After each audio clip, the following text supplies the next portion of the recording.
right, welcome back everybody to the ATP Finals, and we are on day 3, right? Day 3, and this is a banger. The only reason this is not the night match is because Musetti's Italian, and they're putting Musetti on last to give him a bit more time from yesterday. But Fritz Alcaraz, this is not that long ago, it would have been a top 4 clash. It's been semi-finals of slams this year. It's been finals of tournaments this year. It's been a very interesting rivalry. It hasn't been all Alcaraz's way. You know, he's had some really tough matches against Fritz this year. And very important match as well, because the winner of this match most likely makes it into the semi-finals. Because if you win 2 matches, unless you're very unlucky, you usually make it through to the semis. So let's see if we can get our first upset of the day or week, or if we get our first 3-setter of the week, because this could be either or. But how are we doing, chat? What's going on? Oh, sorry, Carlos number 1. My bad. Oh, no, oh, God. Oh, no, quick, change it. Oh, no. Oh, no.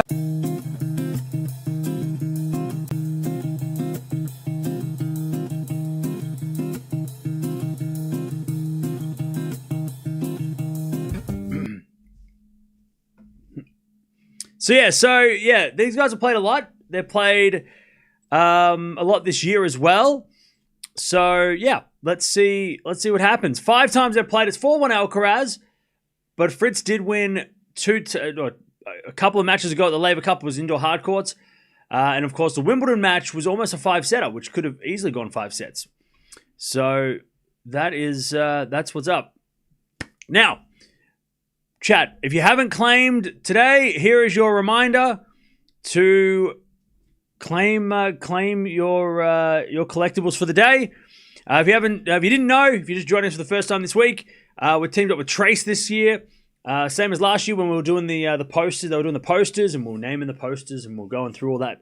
The stats were creating the data was creating the posters, and they were creating one for each match. They're doing the same thing here, but they're doing it for each day. They're not doing it for each match. But there's also prizes as well that you could win, which we'll talk about in a second. So, click the link. Link is somewhere in the chat, in the description. Sign up's easy. It's free. Super easy.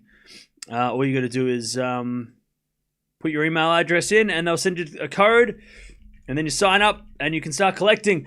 So, I haven't done mine yet. So, all you got to do as well is you get to this page here. Once you sign up, you click enter, and all you got to do is go down to Turin, because that's where we are, and then you just got to pick who you're cheering for. Now, it doesn't matter if you get it wrong or right. There's no prediction thing here. It's not like if Musetti wins, then I'm screwed. No. It's just, you just got to pick who you go for. So, obviously, I'm going for Demonor because I'm Australian, and I'm going for Alcaraz. And then you hold. And that's it. Ta-da! And now, you got 10 hours to get to do today's.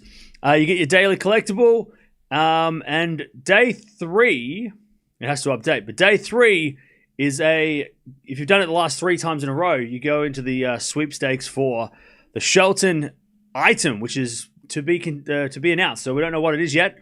Obviously, I did the other 2 as well. So the more days, it doesn't have to be, see, it says 3 different days. It doesn't have to be 3 days in a row. It could be different days. If you do it every single day, then you get to go in the sweepstakes for every prize, and you could win a big prize. And I want to see our community win a prize, so make sure you sign up. Like I said, totally free, and you could win prizes. Like I said yesterday as well, one of the big ones would be the Sinner signed shirt. I think that's probably, it's my favorite. I think that's what I would want to win. So make sure you sign up and claim your prizes, or claim your collectibles today, so then you don't miss out on getting into the sweepstakes. All right, now players are about to walk out on court. God, I'm freezing out here, chat.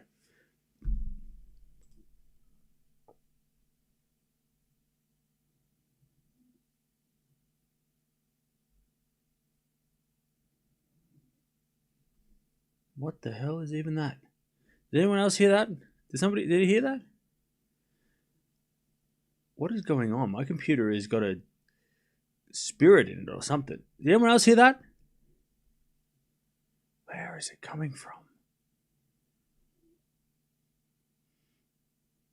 Anyways, I hear nothing. Okay, losing my mind.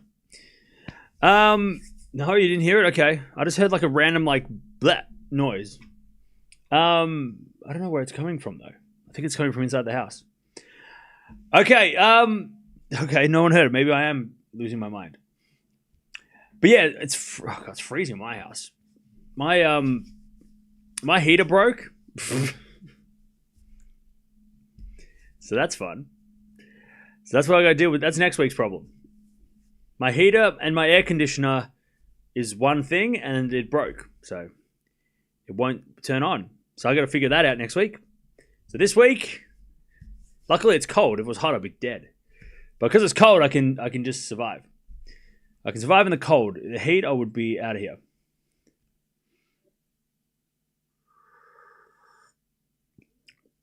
Isn't it summer in Australia? Kind of. Like, maybe. It's meant to be. It's meant to be. But it's been raining like crazy the last couple of days. It's super, super cold.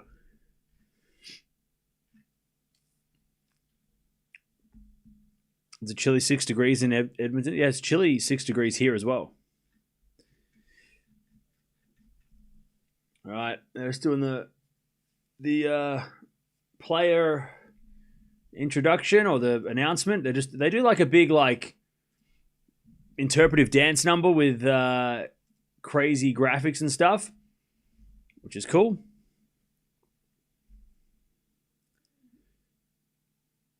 Get the crowd going. All right.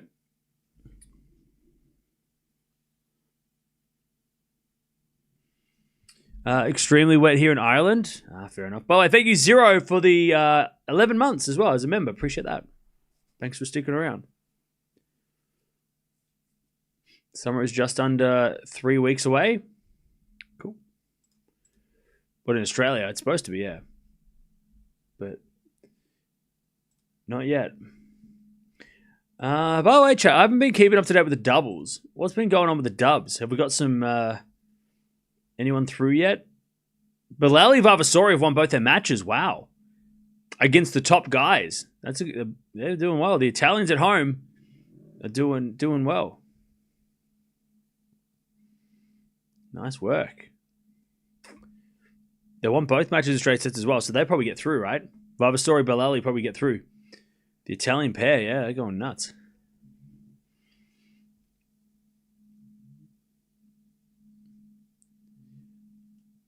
They're about to walk out on court now. Clear skies in Italy this week. ATP Finals could have been played outdoors with no problem. That would have been fun. Maybe a little chilly, but would have been fun. Who wins? Whoever wins guaranteed semis. So, if Alcaraz and De Minaur win, Alcaraz is through. And then it will come down to De Minaur versus Fritz. So if Alcaraz wins and De Minaur wins, Alcaraz is through, right?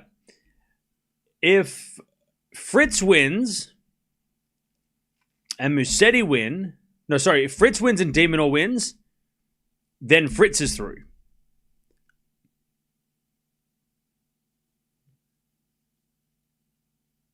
No. If Fritz wins and Musetti wins, then Fritz is through. Because then it would be Musetti versus... then it would be Musetti versus Alcaraz for the second spot. So we'll only know once this match is over what the next match might... Because it depends on the next match whether or not we get a semi-final. Because remember last week, with Sabalenka's group, it came down to the last day. But with the Raducanu group, she got through after 2 days because it just worked out that way. So it kind of comes down to whoever wins the next match as well. But we'll see. But yeah, the winner of this match puts themselves in a very good position to qualify. And if they win in straight sets, it would be very hard to kick them out. Because at the moment, we've had no one losing a set. It's been straight sets, wins all round. So if it is straight sets for either guy here, they should make the semis.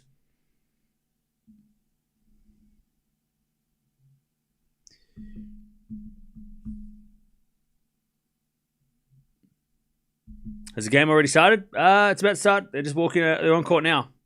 Just warming up, and then we'll get started. By the way, Chad, I went through all my DVDs, and I put them in alphabetical order, so they're all nice and organized, which was fun. Took a couple of hours, but now I can go up to my shelf and go, what movie haven't I seen? And then just pick one. Just like a library. Pardon me. Just like a library. Exactly. How many DVDs do I have? Oh, too many. Please stop spamming. Please stop spamming. All right. Like a blockbuster movie. Exactly. Well, let's go get this guy out of here. Are you getting sick? Hope not. We'll find out. As long as I can get through this week, I don't care if I get sick. I have so much time off, I can just relax.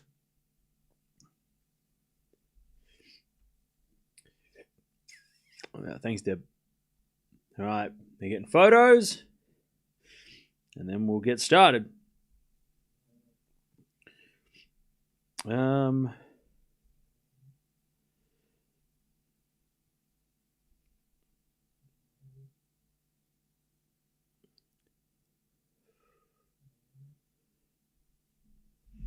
right, so I think I have probably have about 400 DVDs. 400 maybe, which is not that many. I have a bunch of DVDs too, but I can't use them anymore. Why not? Why can't you use them? It's morning in Australia. How are you awake at this time? It's literally midnight. It's 10 past 12 midnight. What do you mean? How are you awake? Because it's not that. It's just like it's midnight. It's fine. Because you stream everything. Well, then you can. Oh, but I don't use them anymore. Oh, you said you don't. I thought you said you can't use them anymore. Anyways, well then, give them to me.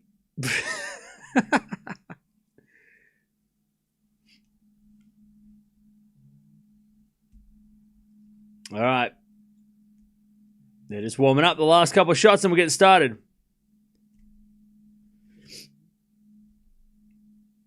I didn't know this game was on. Saw your graphic and thought Fritz won the first set. Wait, what? Why would Fritz have won the first? Oh, you're talking about, okay. The seedings, yeah. Okay. Come I watched Frankenstein last night. Interesting movie. Yeah, I thought it was pretty good. I liked it. Because of the new how the seedings look. Yeah, first glance, yeah. It's a little confusing. I've done all 3 days of the trace thing, but it only says I've done 2 for some reason. Yeah, mine says that too, but it'll probably auto-update. Yeah, mine only says 2 as well, but it's probably just they're probably just got to refresh it eventually.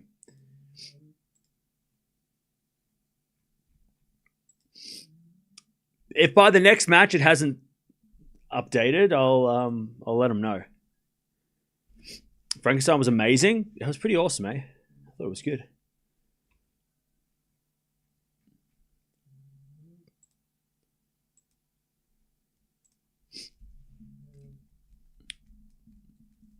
Cam, your dedication to the sport is amazing. Appreciate you.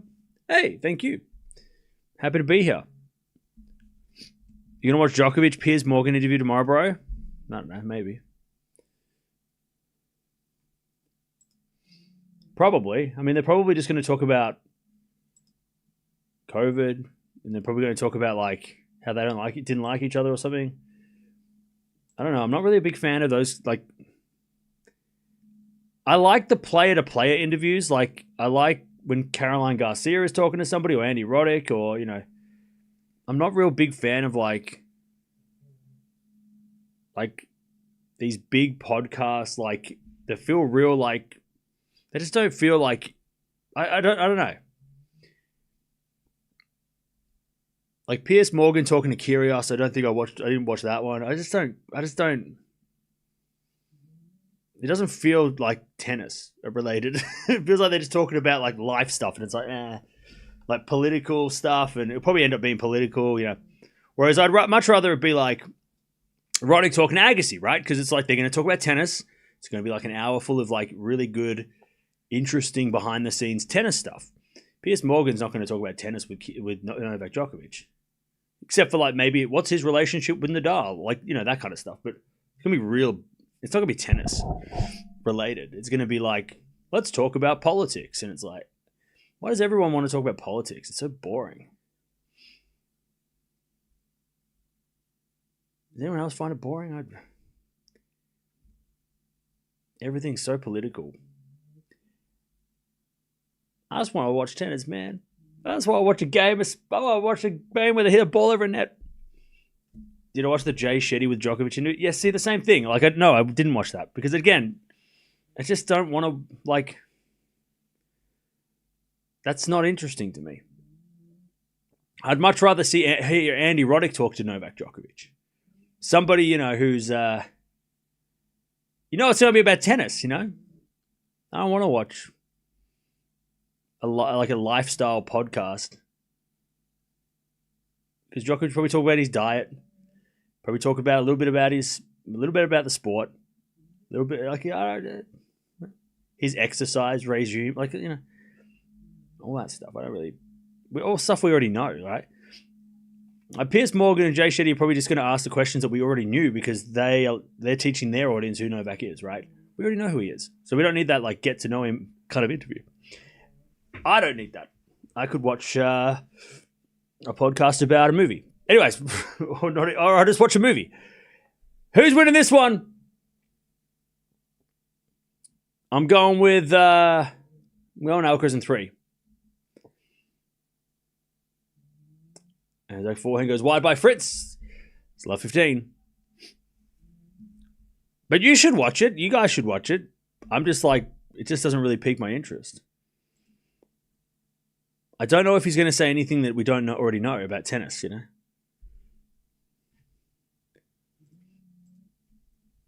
As that goes out by Alcaraz on the return, 15-hole. 15-hole.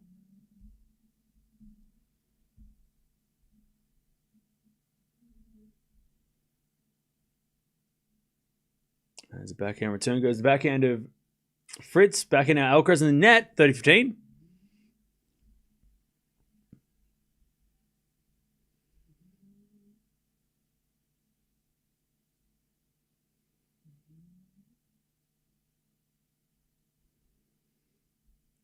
Uh, 30-15. As the return goes into the forehand of Fritz. Fritz in the net, 30-0. It's a weird game to start, both hitting errors. 30-0.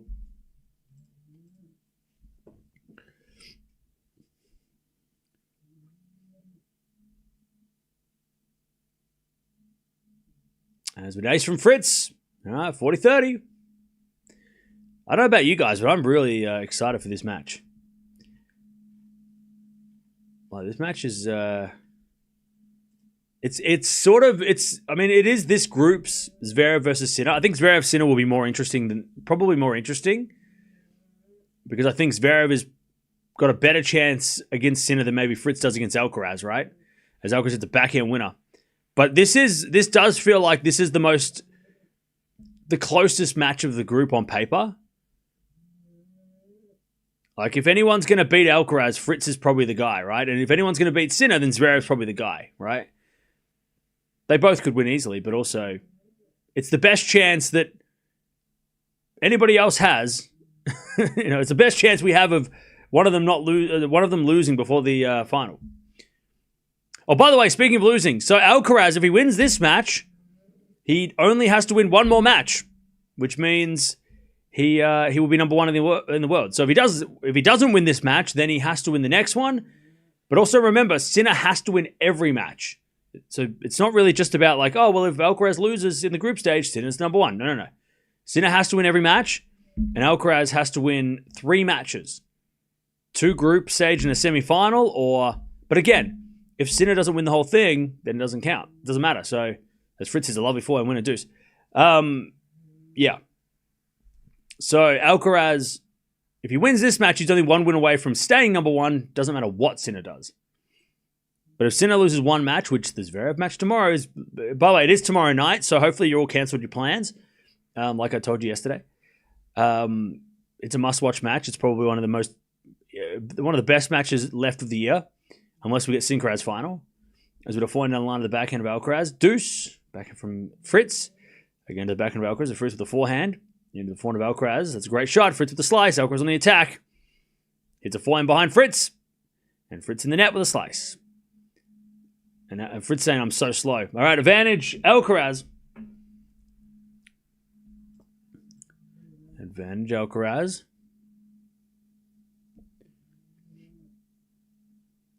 To take the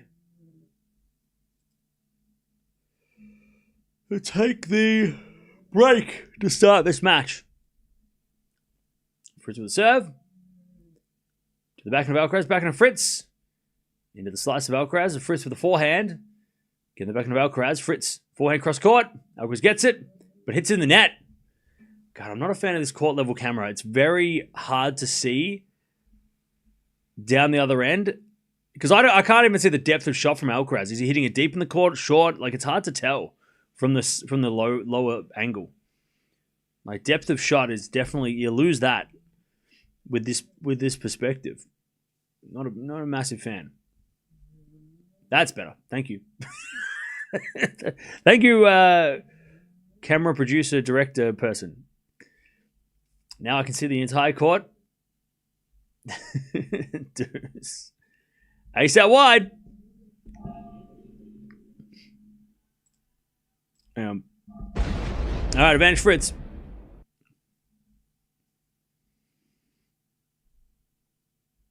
Advantage Fritz.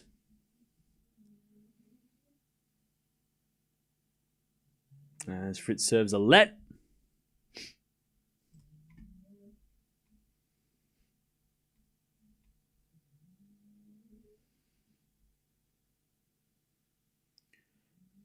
As Fritz serves. A fault, second serve.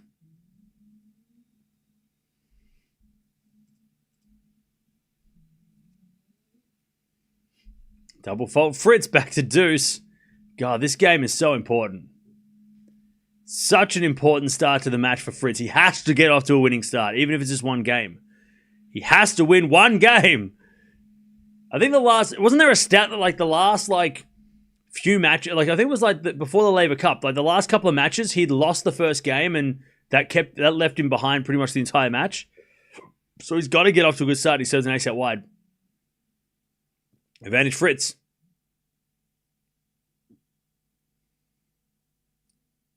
As Fritz serves again. A fault. He's not been serving well on that ad side. Second serve.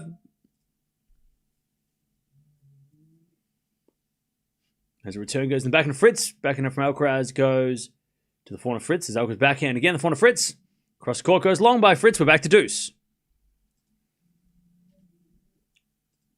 All right, back to deuce. He has to hold serve Fritz to just start strong.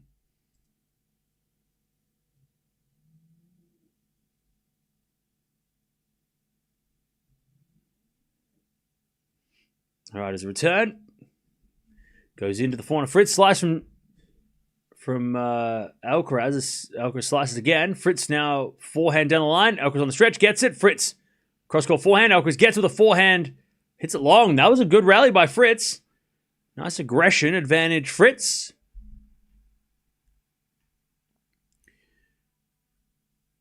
Advantage Fritz to take the first game of the match. Oh, by the way, Chad, I got 5 Korean horror movies because after I watched Train to Busan, I'm like, I'm going to go down this rabbit hole a little bit. So I've got 5 Korean horror movies to watch that arrived today. As we're to find out of the slice of Alcaraz, volley from Fritz is good. Alcaraz gets up the lob. Oh, it's in. And then Fritz with a tweener, but Alcaraz is there with a volley winner. All right, deuce. I don't think Fritz could have hit a lob, but Alcaraz probably won the point anyway. Fritz just didn't do enough with that volley. I mean, he hit a decent volley, but Alcaraz was always going to get there and do something with it. And then Fritz just going for the tweener, but Alcaraz is always going to close the net. He's too smart not to. Return goes in. Fritz with a forehand down the line. That's a great shot. All right, 10-minute game, advantage Fritz.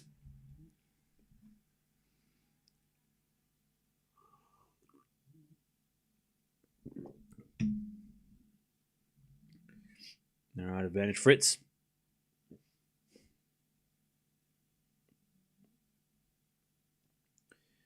Fritz serves again. Ace out wide, all right. 10 minutes, 1 game. Fritz holds. Is this going to be like yesterday with FAA and Sinner when it was like Felix was taking 20 minutes to hold and then Sinner would just serve 4 aces? Very important hold for Fritz. Now let's see if Alcaraz can hold in 2 minutes because that might be the way it goes. Fritz might be serving in like a minute. But the difference is that he is serving first, so. Now, I haven't got the Ring and the Grudge, the Korean one. I've got the American remakes of those, but no, I've got let me find out.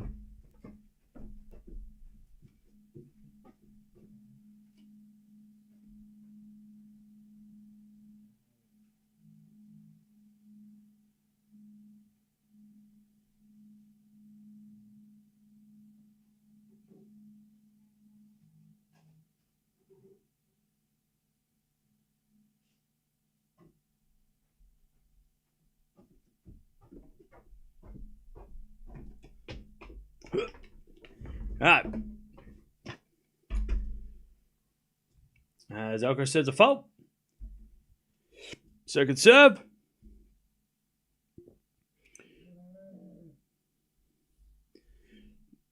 Second serve, the back and Fritz. Backing it from Alcaraz in the net. Love 15. FAA pulled out. No, not yet.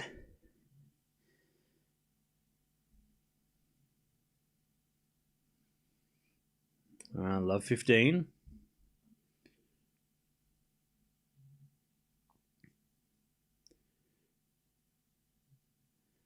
One of the balls, by the way, must be dead after that 10-minute game from Fritz. Where's that hoodie from? It's like a collaboration with it's like a limited run of a Mitchell and Ness and my football team. Very warm. I don't think you can buy them because they were limited.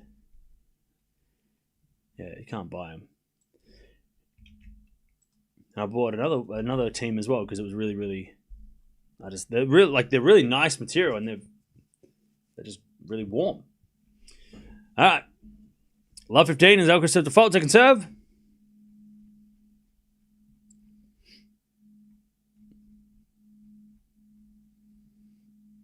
As return goes down the line by Fritz and Alcaraz in the net, love 30.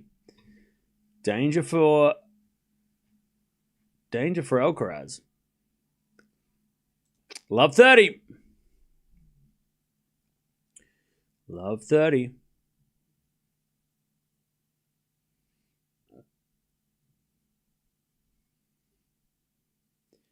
Cam, I want to bet. Tell me on who to bet my money on, Fritz or Alcaraz. You should just donate to me. All right, forehand now goes in by Fritz. It's a drop shot, but Alcaraz is going to get there with a backhand drop shot. Fritz didn't go to the net. That was his mistake. That was Fritz's mistake.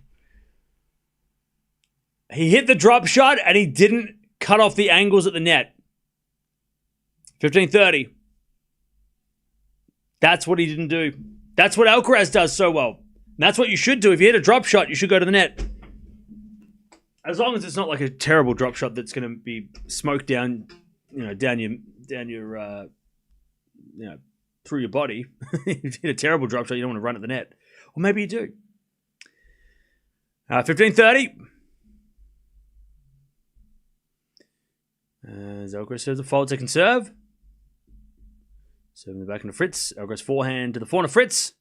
Alcaraz to the forehand of the stretch. Fritz is on the attack and it's working. 15-40. Alcaraz hits it in the net. 15-40.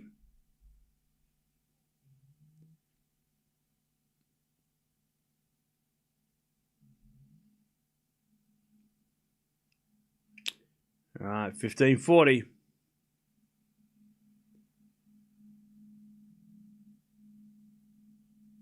Break points for Fritz. As he returns a backhand to the forehand of Alcaraz. Forehand from Fritz. Goes wide and it's 30-40.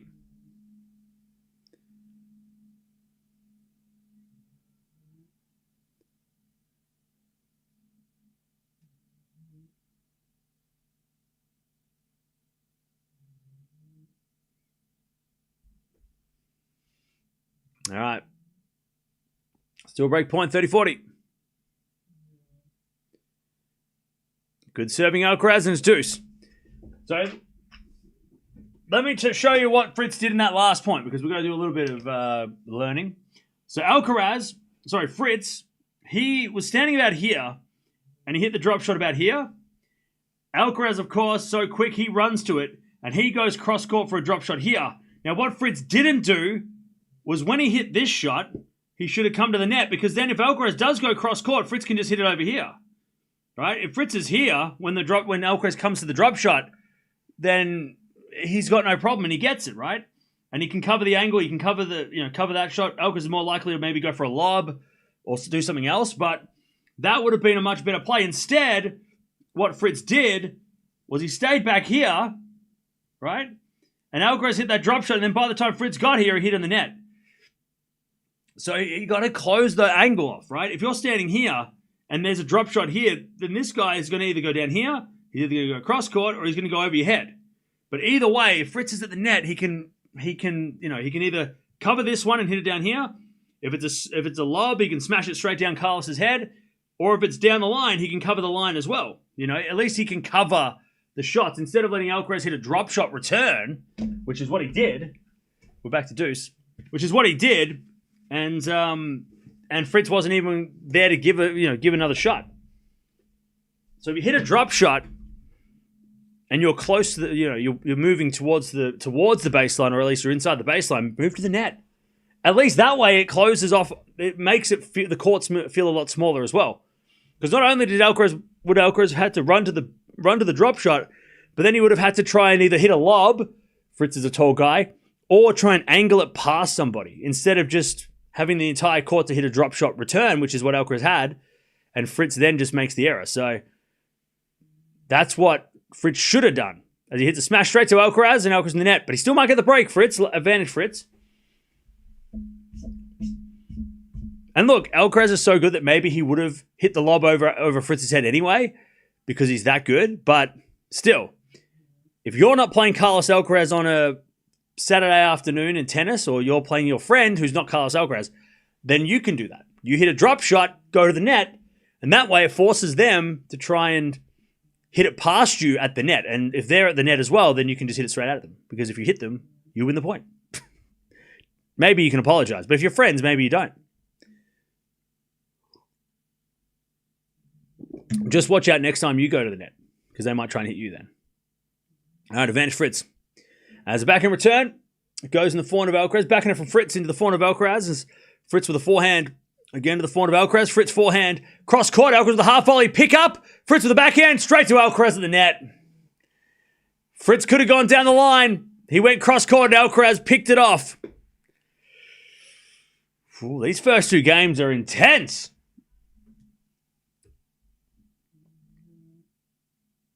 Oh, man. If Fritz could have seen that Alcaraz was covering the cross court, he could have just pushed it down the line for an easy winner, but he went cross court, and Alcaraz was right there, and he just went, yep, thanks. 20 minutes almost for this first two games. There's a little fault. Second serve. Second serve. I suggest bringing back the board more often. Yeah, we'll probably do more next year. I'll show you some more like tactical errors. We get a lovely lob by Alcaraz that time. That's why Fritz didn't go to the net, because that could happen. But again, when you're coming in on an approach, Alcaraz can hit a lob like that from the baseline easily. And Alcaraz made Fritz come to the net that time. He hit the drop shot. Fritz had to come to the net. And Alcaraz is so good with the lob, he knew what to do next. So that's another thing. When Fritz hit the drop shot, he thought that was going to be enough. Whereas Alcaraz, when he hits a drop shot, he's always ready to get another shot. He always expects the guy that he's playing to get the ball back. And he's always setting, it's almost like the drop shot for Alcaraz is a setup shot to then hit a lob or a passing shot. Whereas Fritz, when he hit the drop shot in that last game, he was thinking, oh, that will be enough. You know, he didn't close the net. He didn't get ready for the next, shot. And sometimes the best thing to do is when you do hit a drop shot is to hit a drop shot off the drop shot. But the thing is, Alcaraz knows this as well, that Fritz doesn't have the kind of hands to hit amazing drop shots anyway. So even if Alcaraz hits a drop shot, he knows that Fritz is probably most likely going to come to the net and push it deep, and then Alcaraz is ready to do whatever he wants. Anyways, 1-all, 20 minutes. As Alcaraz hits the backhand long, and it's 15-love. What a start.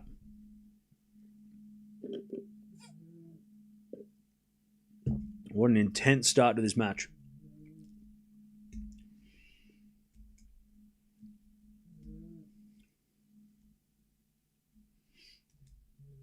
As we get a let from Fritz.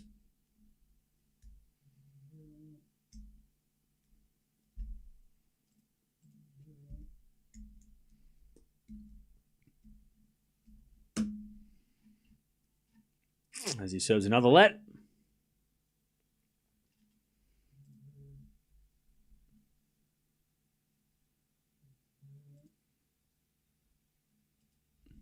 So again.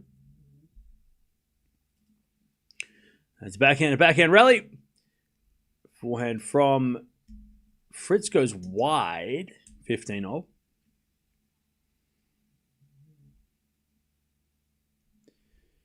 Shout out from the Philippines. Hey, shout out to the Philippines. What's up? 15-all.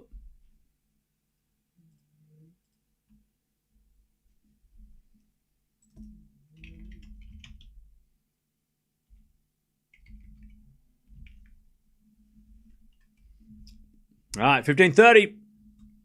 Fritz in trouble. All right, 15-30.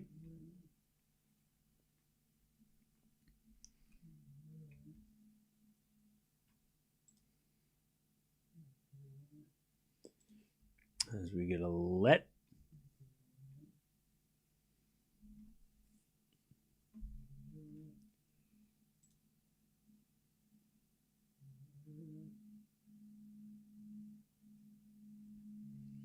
As the return goes in the corner, Fritz. Alcaraz backhand down the line. Fritz with a slice. Alcaraz on the attack. As he goes forehand cross court, Fritz with the pass in the net, and it's 15-40. 15-40.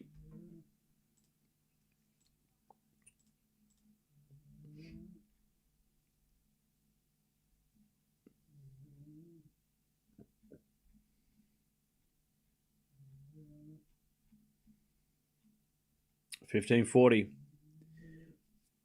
As Fritz serves a fault.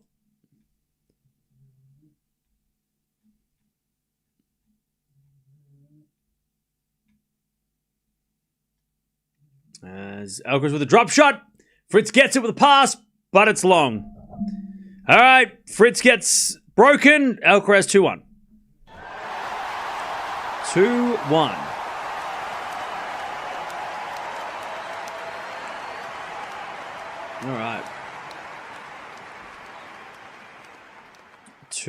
2-1 to Alcaraz.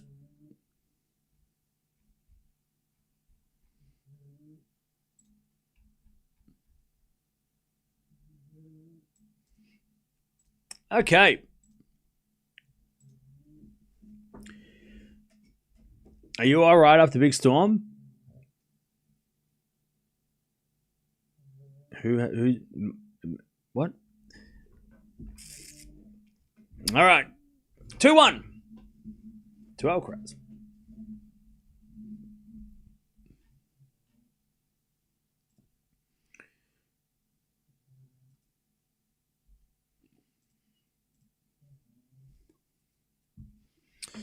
All right. It was fun while it lasted. What do you mean? It's not over yet, is it? Oh, there was a typhoon in the Philippines. Jesus. Hopefully everyone's okay. Stay safe.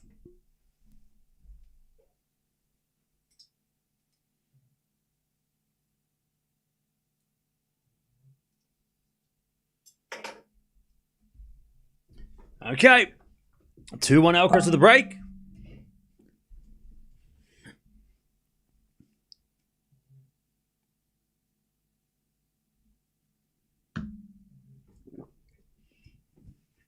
All right, 2-1. First two games were marathons. There's been break points in every single game to start this match. 24 minutes to 3 games. But it hasn't been slow and boring. It's just been slow. 2-1. Serve in the backhand of Fritz. Forehand from Alcaraz into the forehand of Fritz. Fritz hits it out. 15 love.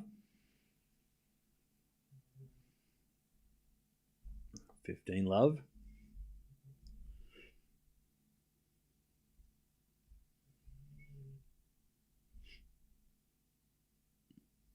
All right, Alcaraz serves again. Into the forehand of Fritz. Return goes short. Alcaraz forehand. Fritz with the pass. It's too good. All right, nice from Fritz. 15-0. Fritz's backhand feels like it's very much improved in the last sort of 12 months. It's definitely become, not that it was a weakness, but it's for sure become a weapon. Or at least he can use it as a weapon. A lot better against these guys. It's not as predictable. Usually it was, from what I can remember it being, it was more like just a cross-court kind of like rally shot to set the forehand up. But now he's sort of using it like down the line. He's going with, that was a great pass. He seems like he's got a lot more, he can do a lot more with his backhand now, which is why he's up the, in that top 10. He's, that's why he's beaten Alcaraz before. That backhand down the line, when he goes for it, is such a shot. 30-15. As we default from Alcaraz, second serve.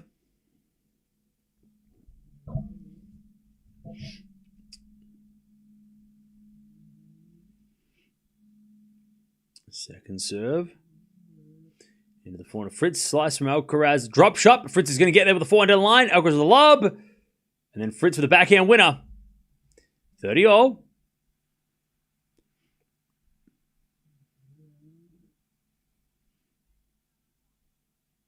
30-all.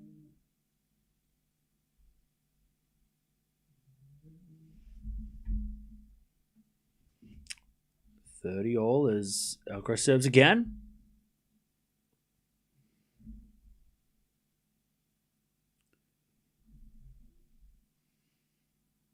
First serve is a fault. Second serve.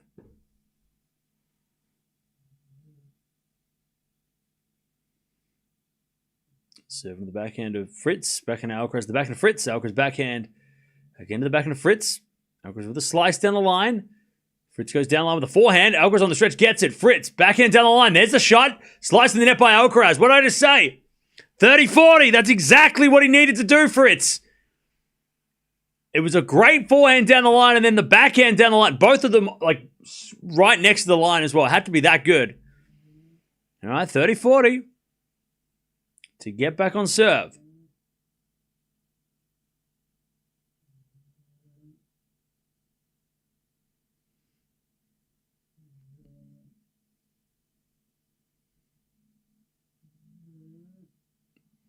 There's a bit of fault.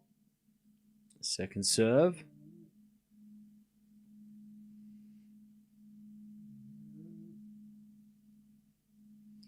As the return goes in the net by Fritz. Oof.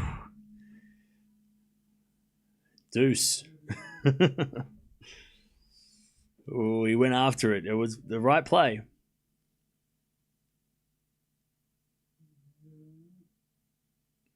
Deuce.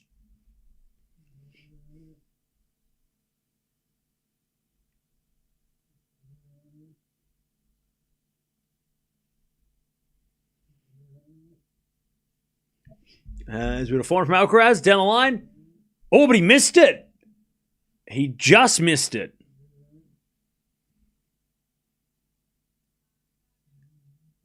Advantage Fritz.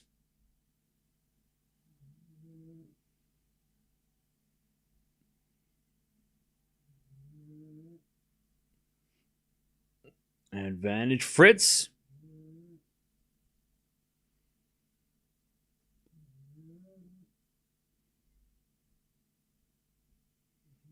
As it a backhand rally. Fritz.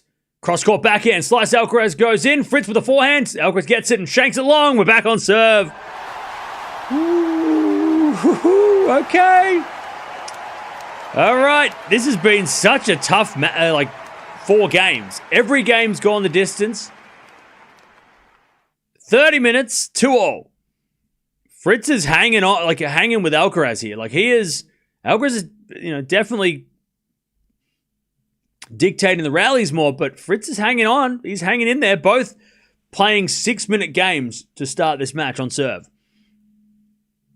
All of this means nothing if Fritz doesn't show up on the scoreboard, though. That's the thing.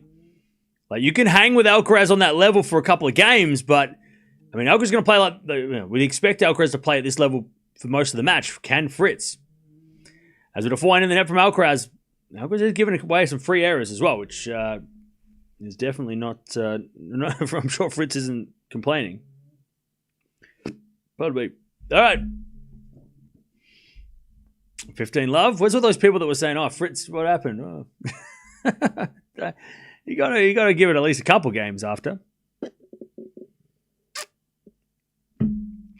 First serve is a fault. Second serve.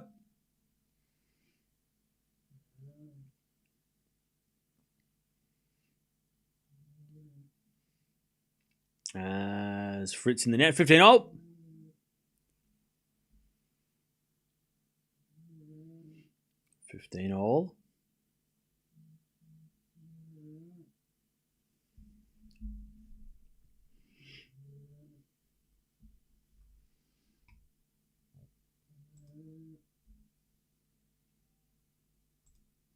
As that goes in the net by Alcaraz again, 30-15.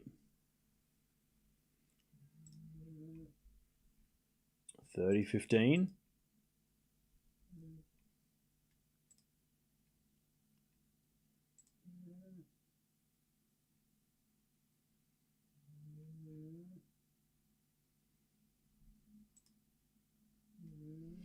As the return goes short, Fritz with the forehand straight to Alcaraz backhand and goes down the line for a winner.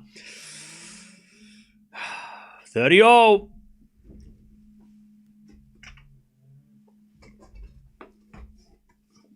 We'll go through it after this, but Fritz, that was a,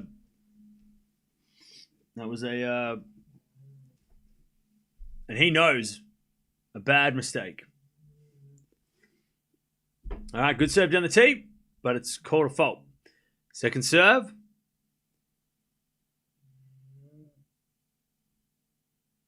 Serve in the front of Alcaraz. Return goes out just. It's 40-30.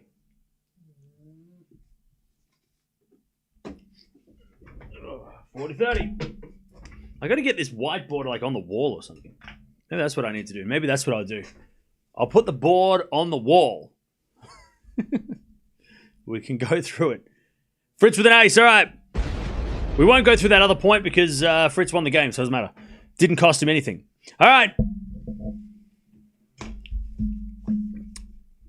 3-2. Fritz leads. Yeah, so this is what I got. These are the movies that I got. I don't know. I only know one of them's meant to be good. So I got a movie called The Chaser. which is a Korean horror movie. That looks fun. Bedeviled. I think I heard this one's like super, super crazy. The Ghost. Again, looks super creepy. And then this is the one that I heard of, Old Boy. I heard this is crazy. And then A Bittersweet Life.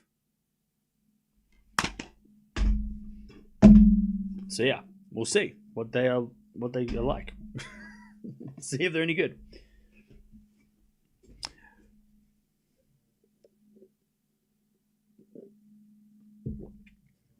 How about a 48-inch whiteboard on the wall, like a teacher class? Yeah, that might be it. Old Boy is super crazy. Yeah, I heard. This is the reason why I got this person was selling like all five in one like bundle, but I only wanted to watch this, so I bought the whole thing because I was like, I'll watch the others. Yeah, I've heard this is like super crazy. I like Fritz, but I don't want him to play well in this match. Okay, but then you don't. Do you actually like him?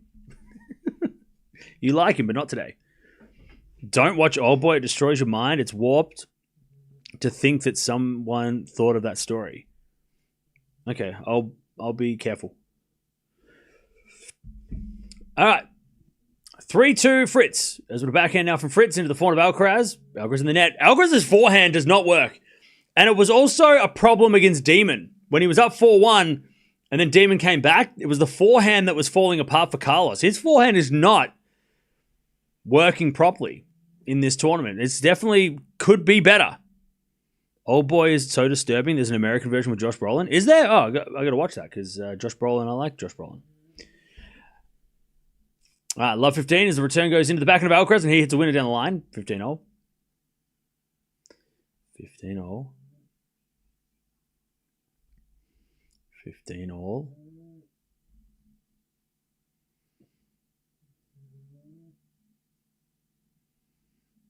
Alcaraz serves again.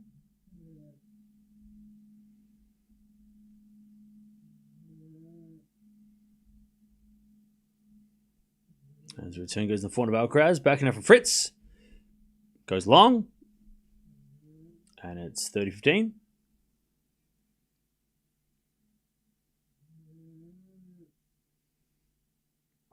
30-15.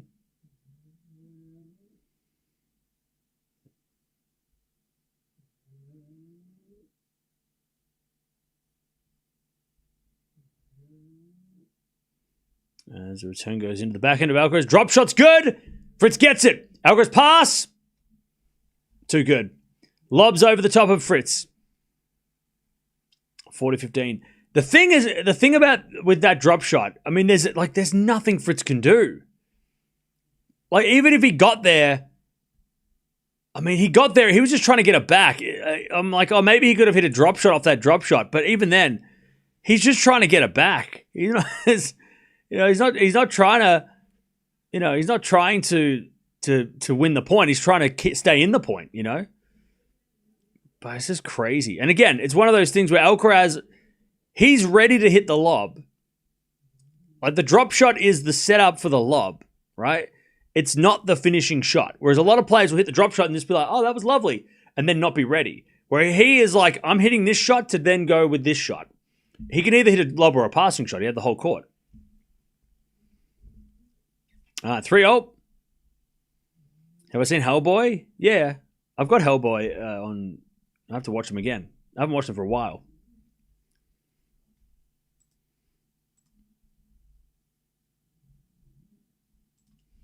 All right.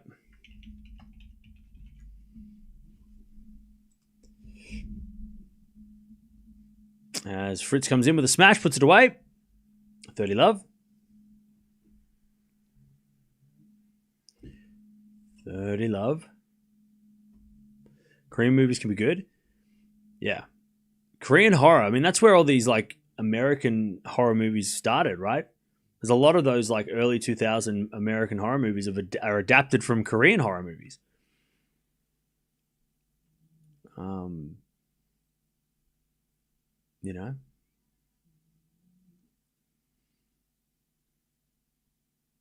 40 love.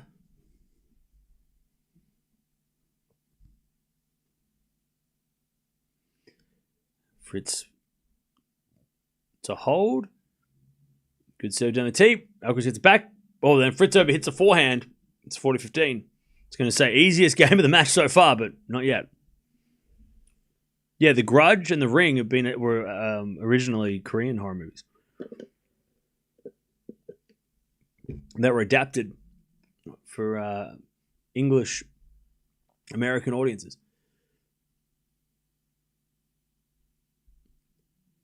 Uh, 40-15. As a body serve from Fritz is good. Alcaraz gets it back. Then Fritz comes in with a volley. Alcaraz gets there with a slice. Fritz is there with a volley down the line. Alcaraz with a tweener, but it's wide. 4-3. 4-3. Fritz stays in front. So yeah, let me show you by using my whiteboard. So the Alcaraz drop shot, right? It is one of the staples of his game. So you've got Alcaraz here, right? Fritz, so Alcaraz serves, and Fritz gets pushed back to like here, right? You see that? Yep. And then what Alcaraz does is he hits the drop shot here. So the drop shot's perfect, right? You never really want to hit a drop shot if the person's standing here. So he's pushed Fritz back. That's the first part of the tactic, right? He pushes Fritz back. Fritz gets it back, whatever. Then he goes for the drop shot. So Fritz then has to sprint all the way to here. And also we know that Fritz at the net is not where he wants to be, right? So Fritz comes to the net, and what he's doing, Fritz, is he's just trying to get the ball back. He's not trying to do anything fancy off that because he gets there, he just gets it back off his feet. And then when Fritz gets here, all his body weight's moving forward too, so he's moving towards the net even more. And that's where Alcaraz, so let's say the ball goes, I think the ball went like here. And then Alcaraz can go cross court for a winner. He can go over the top. He could go back behind Fritz. He's really just got Fritz completely at mercy. And the only way Fritz is winning that point is if Alcaraz misses. So again, it's not just the drop shot. It's pushing Fritz back, then the drop shot, which makes Fritz hit this really tough defensive shot. And it also gets Fritz really close to the net because he's right up at the net. And then it's easier to lob Fritz when he's at the net. It's much easier to hit a lob when they're... if he was standing here, Fritz, it's not easy to lob that guy. But this guy here, much easier. So that's the beauty of the Alcaraz drop shot. Again, he does hit drop shot winners, obviously. But most of the time when he hits a drop shot, it's always the lob or the passing shot that's the winner, right? The drop shot just sets it up. And that's what Sinner's been trying to do in his game, right? Sinner's been doing a lot more drop shots because he wants to bring in those plans so then when he plays Alcaraz, he can use them.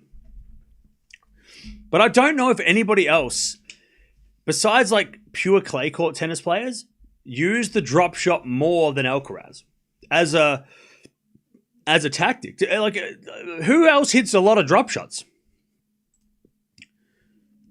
And besides clay court guys, Alcaraz must be the drop shot king. Because Musetti, does he though? I didn't see many drop shots yesterday. He hits a lot of slice, Musetti. Demonor, I don't think Demonor hits drop shots. I don't think anyone uses the drop shot. But again, most people hit the drop shot as the final shot, right? To finish the point. Alcaraz doesn't use it to finish the point. He uses it as a way to hit a lob or a passing shot to finish the point or to bring the guy into the net and then cut off a volley, right? And hit a volley or, it's all, by the way, I'm talking him up and he's losing. Love 30. Bublik. Does Bublik use the drop shot a lot as well? Okay. I have to watch more Bublik. Hopefully we get to watch him this week.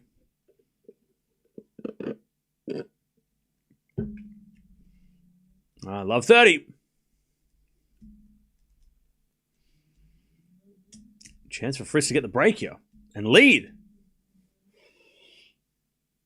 Alcaraz serves in the corner. Fritz, great return. No, it's long.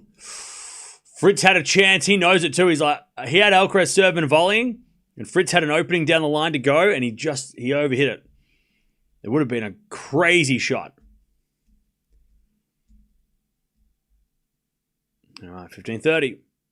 That would have been something if Fritz could have hit that shot. All right, Alcaraz serves a let.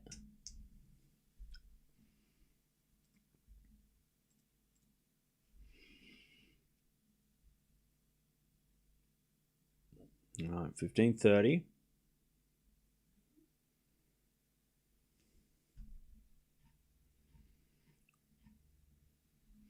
Serving to the body of Fritz. Return goes into the back of Alcaraz. Who hits a drop shot. Fritz comes in, but then Alcaraz with an easy volley. Again, drop shot to get Fritz to run forward, which is really awkward for him. And then he has the easy volley winner because he cut off, he closed out the net.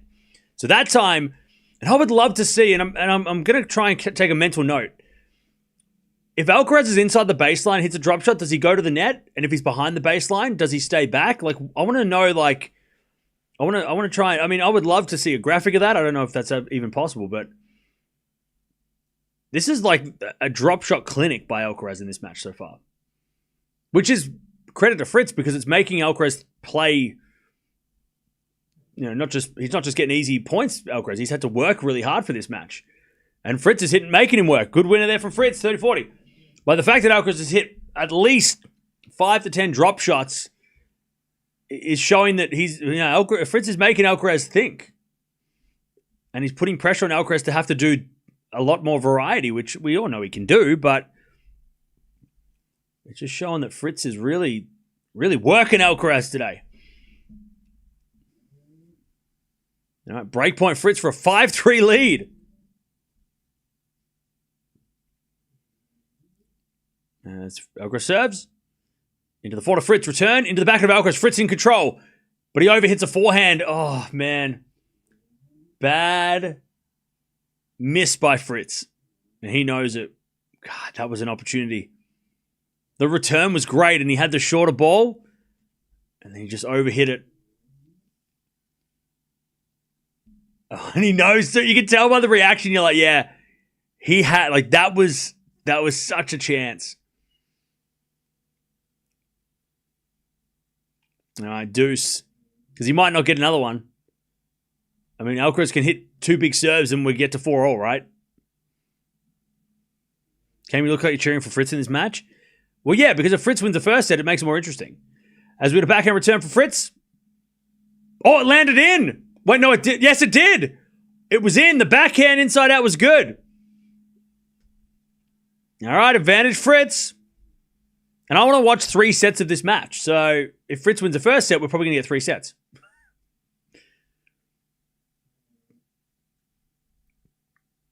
Lovely backhand from Fritz. Oh, that hit the outside of the line too. That was so close.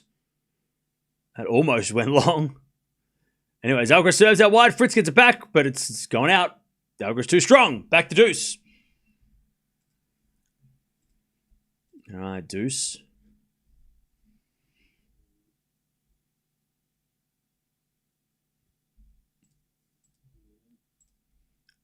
All right, we get to deuce.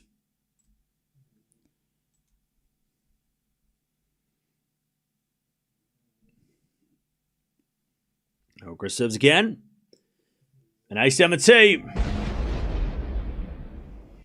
Advantage Alcaraz. I mean, this is the thing, right? Alcaraz could hold now with another ace and then break Fritz and then serve for the set in 6-4, and it didn't even matter. The Fritz was 4-3 with a break point, you know? So this set could be 6-4 Alcaraz in about 10 minutes.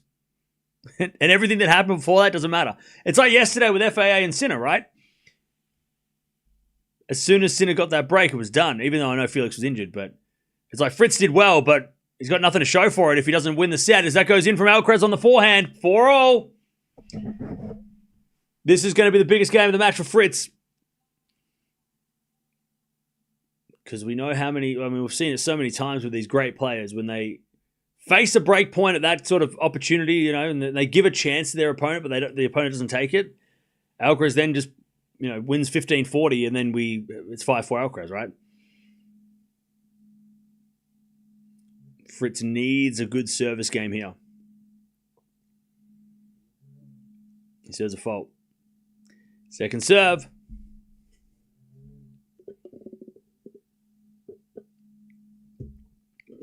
Second serve. Into the back of Alcaraz. Fritz with the back end of the net. Love 15.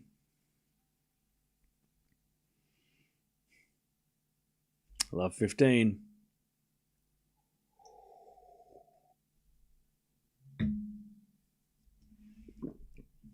All right. Serve again. Into the forehand of Alcaraz. Return goes long. 15-all. All right, 15-all.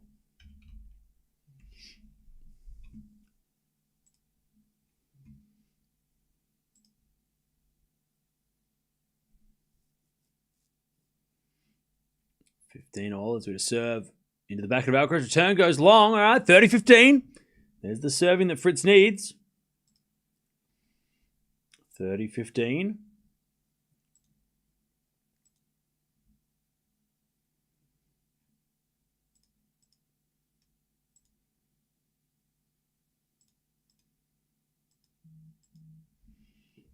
As Fritz with another great serve. 40-15. Much better from Fritz on the serve there.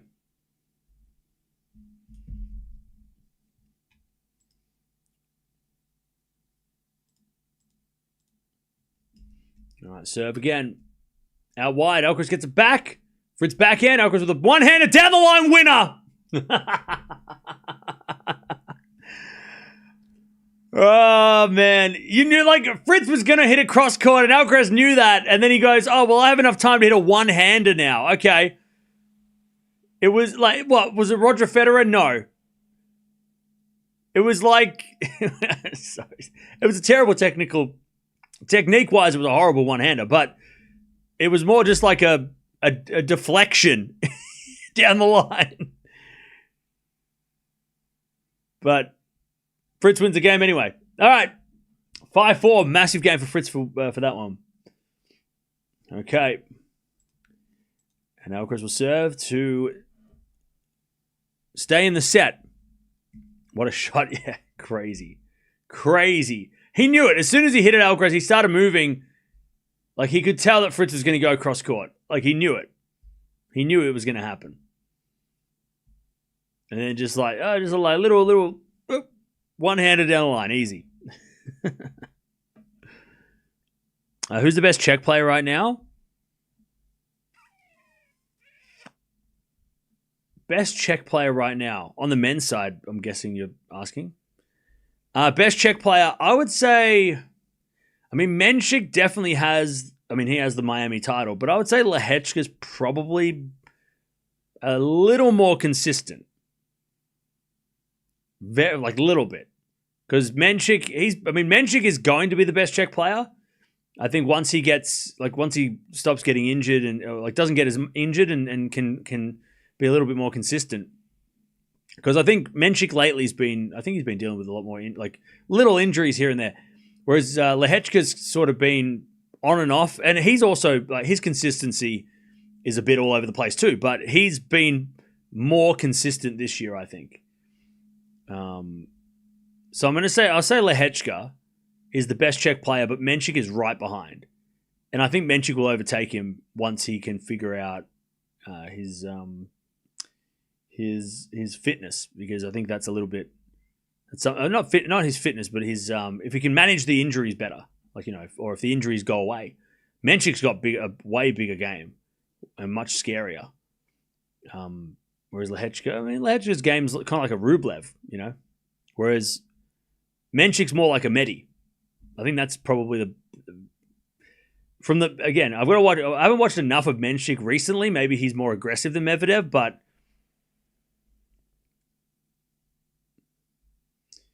love 15. Fritz wins the first point. But yeah, I'll say Lehečka, but Menchik probably overtakes him next year. But those two are the guys. And then you got Mahach. He's behind those guys. All right, first serve's a fault, second serve. Another forehand error for Carlos. Yeah.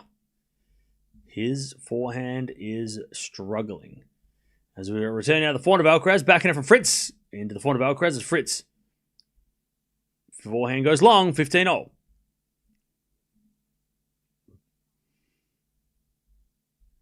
right, 15-0.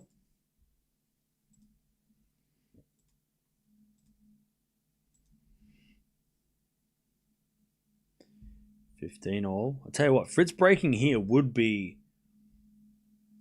a very interesting start. I mean, he would start serving in the second. That would be huge. Return there by Fritz, 30-15. 30-15.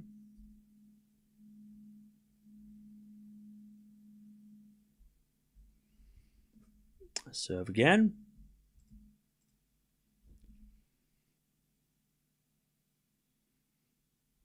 Here's a fault. Second serve.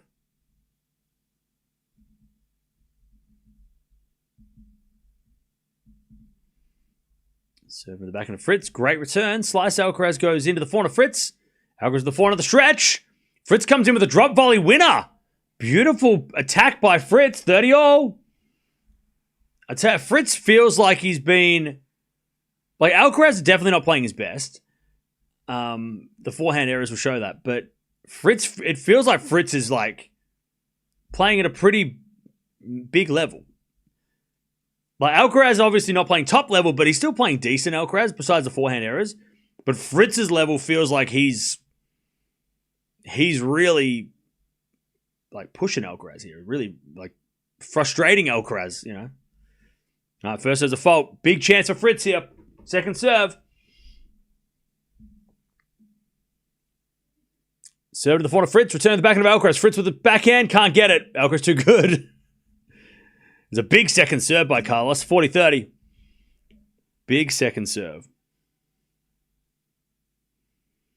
40-30.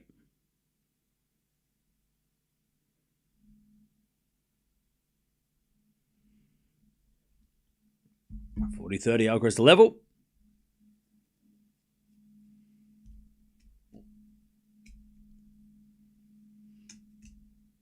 As Alcaraz serves a fault.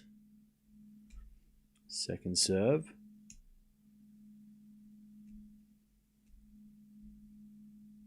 Serve to the back of Fritz. Forehand from Alcaraz. Goes long. I'll tell you, if Fritz is paying attention, he should aim for the forehand because the forehand is wild for Alcaraz today. Shockingly missing. All right, deuce.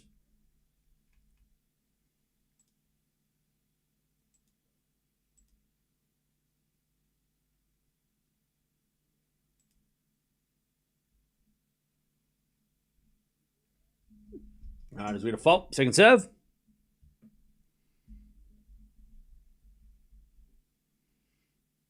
His backhand return goes backhand of Alcaraz. Down the line of the forehand of Fritz. Alcaraz backhand again. Into the forehand of Fritz in the ground. He went for the backhand twice, Fritz, and he lost the point. Somebody's got to tell him that Alcaraz's forehand's a bit shaky. Maybe it's better to go to the forehand. Advantage Alcaraz to take this game and level this first set.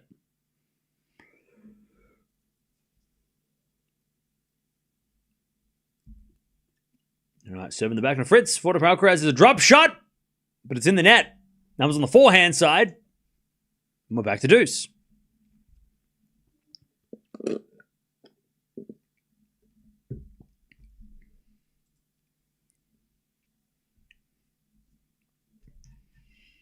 All right, back to deuce.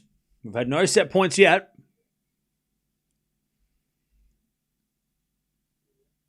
Serve is an ace. Advantage Alcaraz.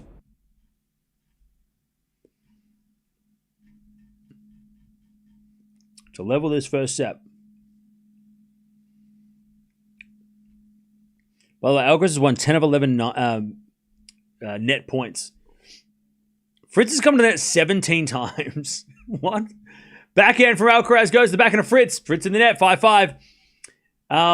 I want to know, though, how many times has Fritz come to the net off an Alcaraz drop shot, though? Because that's not...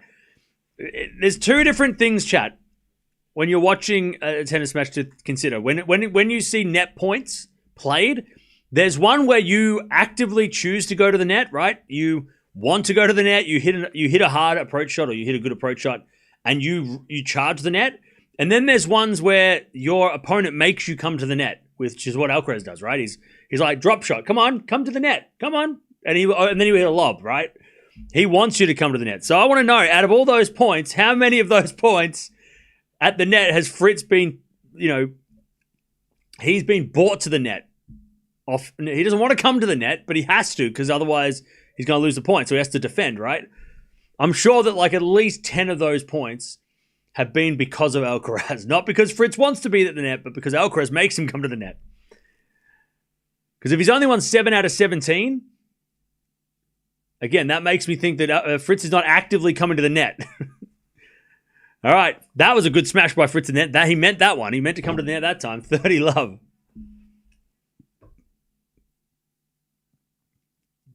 All right, good smash there from Fritz. 30 love.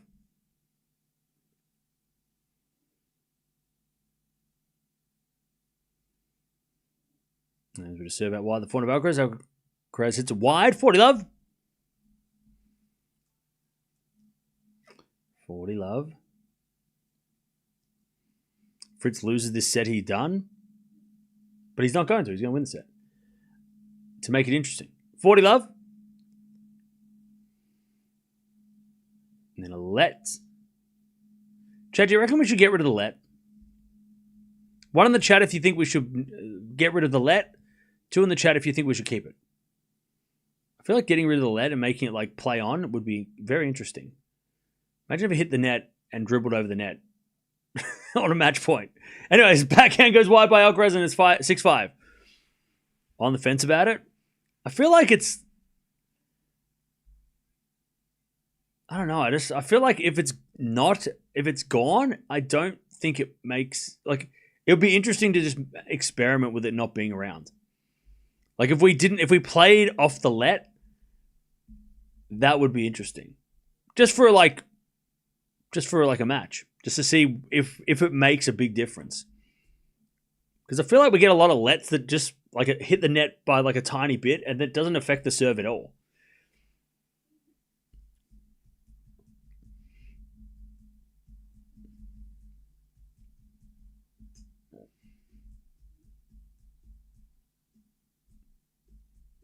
All right. Fritz is having easy games in Carlos. He is now. Not at the start of the match. They're both struggling on stuff. It was tough serves. Speaking of serves, Fritz has hit 4 aces, 1 double fault. 80% of first serve points won. 69% of first serve points. Sorry, 80% of first serves in. 69% of first serve points won. Both are not doing great on the second serve. But Alcaraz is not getting that many first serves in. Definitely, if he ups that, we might have a different scoreline. And both have been broken once each, and that was at the very start of the set.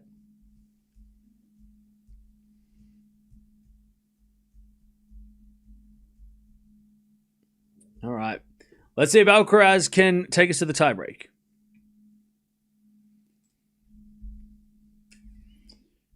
As he serves. A fault.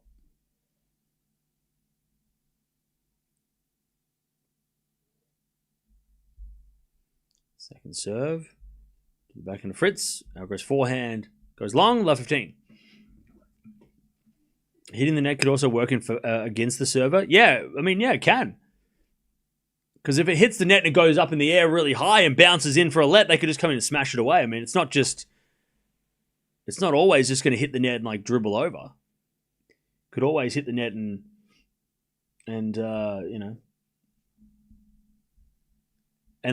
sit up for the return. I mean, it could be a really bad thing for the server. 15-0.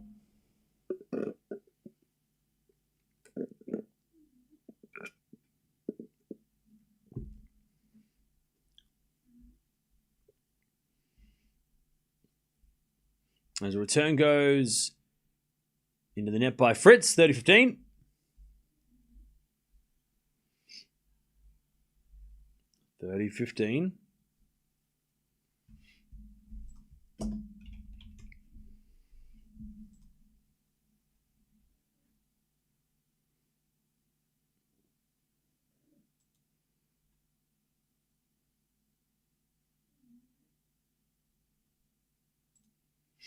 As the return goes into the forehand of Alcaraz, and Alcaraz puts away 40-15.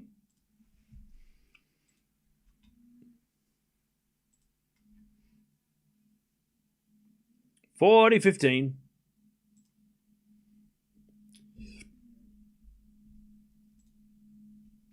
All right.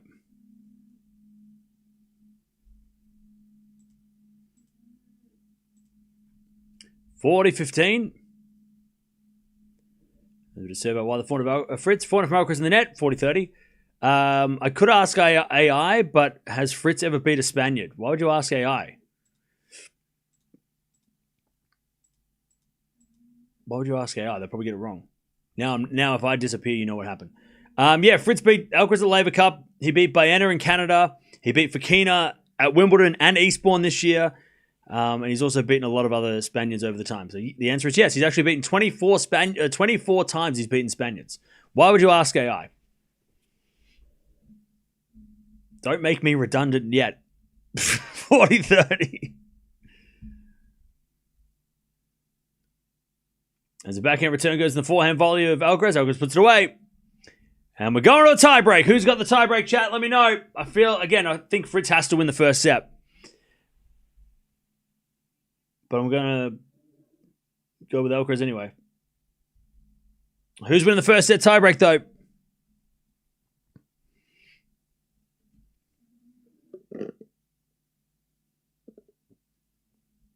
Yeah, Fritz beat Rafa a couple years ago as well. All right. Fritz to serve. Carlos, Fritz, Carlos. All right. As Fritz serves a fault second serve.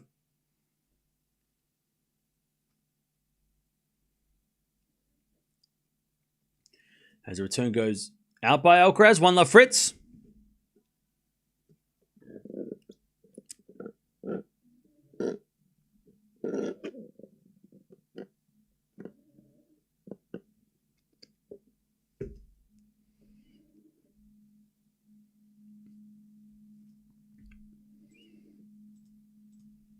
All right, 1-love Fritz.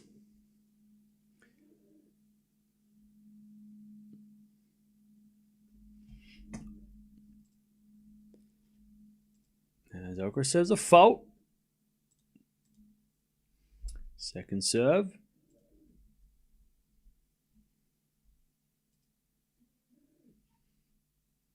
And the return goes out by Fritz. I feel like Fritz, at certain times, hasn't been able to take advantage of the second serves. At some crucial times as well.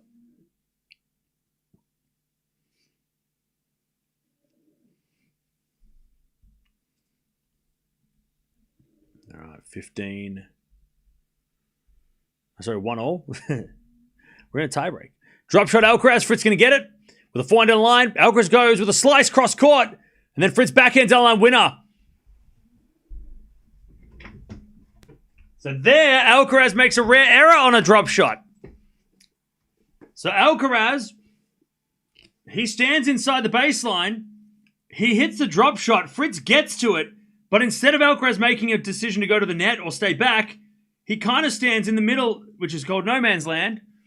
And Fritz went down the line and it went behind him. And then Alcaraz couldn't get it. And he ends up hitting it short, and then Fritz hits it away. But that time, Alcaraz kind of just stood there. He should have, he needed to commit to the net or be ready. He wasn't ready. I guess he just assumed that Fritz wasn't going to get there, which is not something that he usually does. All right, 3-1 Fritz. So yeah, Alcaraz just silly to. He thought maybe he just hit a good enough backhand drop shot. But Fritz had a great pickup. He got there a little bit quicker there, Fritz, as well. He got there like a second quicker than the other times, which he was able to do hit a better like approach. And Alcaraz got still got the slice back somehow, but Fritz was ready. All right, return goes in the forehand of Fritz. Backing out from Alcaraz down the line, goes long. It's 4-1 Fritz. All right. 4-1 Fritz.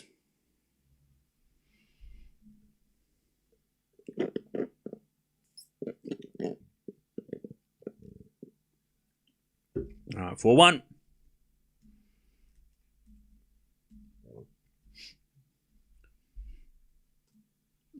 4-1 Fritz.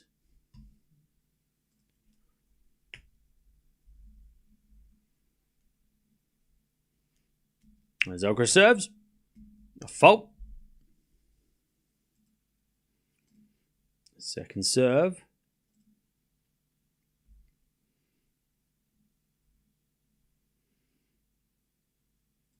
As the return goes in the net by Fritz. 4-2. They change ends.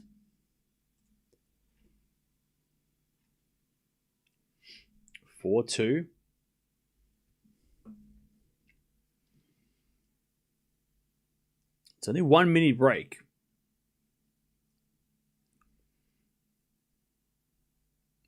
Four two Fritz.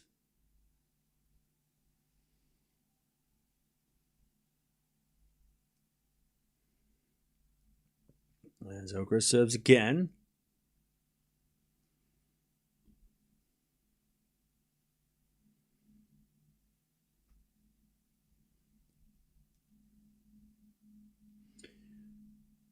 Serves a fault. Second serve.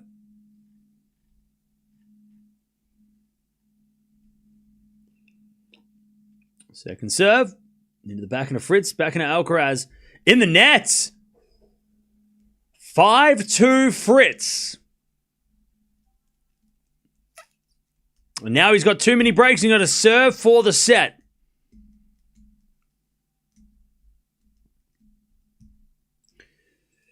Five two.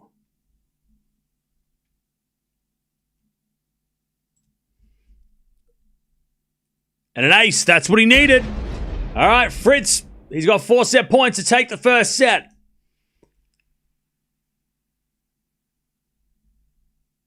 God, Fritz's level has been very high. Alcaraz is definitely not playing his best, so we can't just say, well, Fritz is beating Alcaraz because of one thing. It's definitely going both. Alcaraz needs to be better, but Fritz's level has been super impressive as he serves another ace down the tee. That's how you win the first set.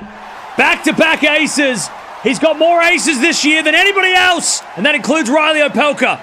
He's got the most aces of anybody in the world in 2025, and he serves 2 of the best of them when he needs it the most. And he wins the first set in 1 hour and 10 minutes. Woo! What a set!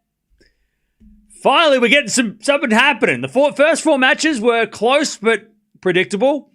Now we're getting the banger. This is what we came here to see. All right, so Alcaraz, 16 winners, 15 errors, 9 forehand errors. Fritz, 17 winners, 17 errors, 8 aces. That was his big stat. But yeah, he's hit a lot of errors on the baseline too. I mean, they're both, neck and neck when it comes to winners and errors. But net points won. Obviously, Fritz has come to the net more, but Alcaraz has been more efficient at the net. And Alcaraz is not getting enough first serves in. He needs that first serve percentage to be a little higher. 58% is not good enough when you're playing against Taylor Fritz. Even when you're playing, Fritz, who maybe doesn't have the craziest return of all time, but he's still got to be getting at least 60 to 70% first serves in to at least set the point up for your, ground strokes. All right, Fritz takes the first with 2 aces.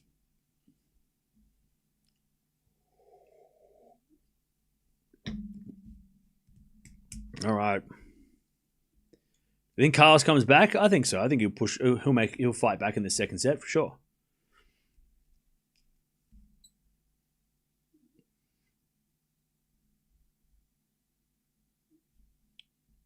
Two aces to end the set. Yep.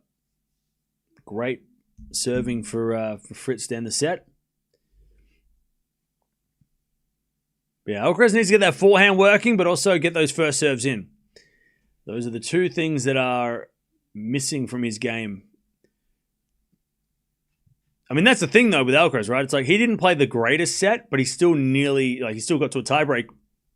And Fritz, we're saying, is playing like he's going to hit more errors because he's trying to go for more shots, because he has to be more aggressive. So we kind of forgive Fritz for hitting more errors because we're like, well, yeah, what else are you going to do? You're going to sit back and wait for Alcaraz to hit a winner? No. But if Alcaraz cleans up his game, he should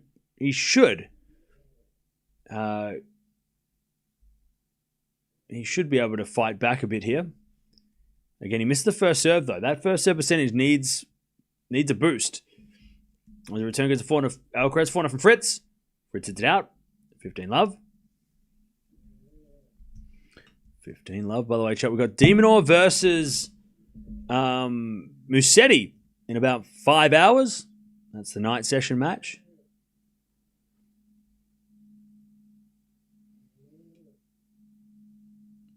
As we do a serve. Let by Alcaraz.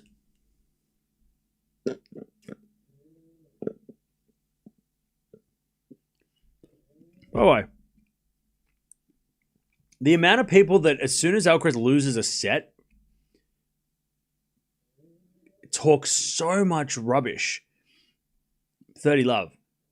Like like he loses a close set in a tiebreak to the number 6 in the world, who was number 4 in the world not that long ago, who actually beat him a months ago. Like, it's not like Fritz has never beat, like it's not like 6 love every time they play. No, Fritz has beaten Alcaraz before. He's also pushed him at Wimbledon. But as soon as Alcaraz loses a set, it's like, see, Sinner's better. See, Alcaraz isn't even worthy of being number 1. See, Alcaraz is no good. It's like, what do you mean? If it was like a 6-1, I'd be like, wow, that was a shock. That was crazy. But like, it was literally like a tiebreak. And Alcaraz wasn't even playing that well, and it was still a tiebreak. So it's like, what do you mean? Alcaraz could go up 4-1 here, and then no one's going to say anything. But like, it's so weird every time. Like, Alcaraz loses a set. It's like, against somebody who, like, we all expect, I mean, did we not expect Fritz to be competitive? He has been before. 40-15, ace down the tee from Alcaraz. But it's crazy. Like, oh, well, Alcaraz, see, he's a fake number 1. He's not that good. Yep, Sinner's better. Yep. It's like, what are you talking about? He lost the tiebreak. He hasn't lost the match. As the return goes into the forehand of Alcaraz, backhand for Fritz. Into the backhand of Alcaraz. It's Fritz backhand. Down the line. He's out. It's 1-love Alcaraz. I'll tell you what, though. If Zverev won the first set tomorrow, we'd hear the same things about Sinner. See, Sinner's not best player. He's not even that good. See, Zverev won a set. What? Like, we're getting the same thing that happens. It always happens as soon as... It's probably, I don't think Alcaraz fans are jumping off the bandwagon after one set. It's probably people that don't like Alcaraz in the first place, but it's just weird. Like, you're basing it off one set. We're not playing one-set matches here. Even losing the Fritz is not that crazy? Yeah, exactly. I mean, Zverev beating Sinner and Fritz beating Alcaraz would be unlikely, but it's not impossible. They can win. They have beaten them before. All right, Fritz is now serving second. But with the set in his pocket, is he going to take the foot off the gas a little bit and relax, which could cause a break? I mean, that has happened many times. And Alcaraz is out for blood. Fritz hits a backhand wide and it's love 15.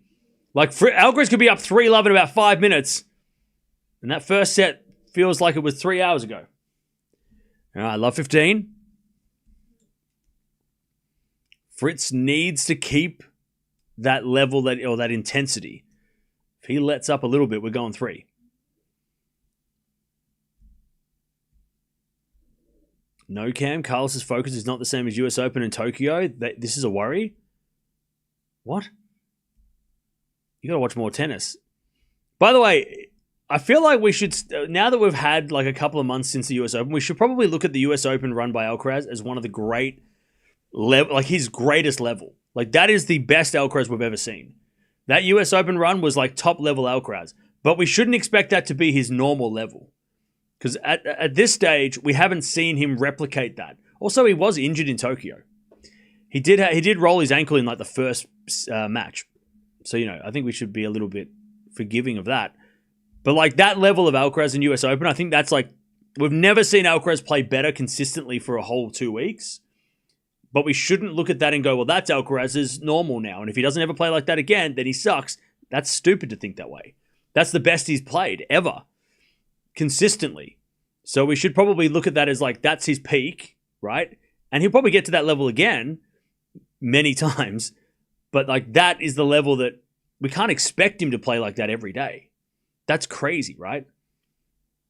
Like, that's not fair on Alcaraz to expect that of him, you know? 40-15. It's like saying, like, oh, well, Sinner, when he played Bublik at the US Open, that's his normal level. That's not true.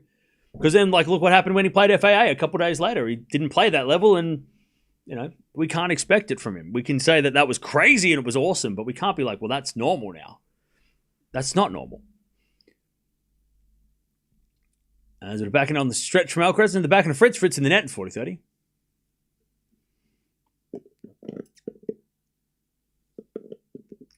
I'll tell you what's interesting, though. How interesting is it that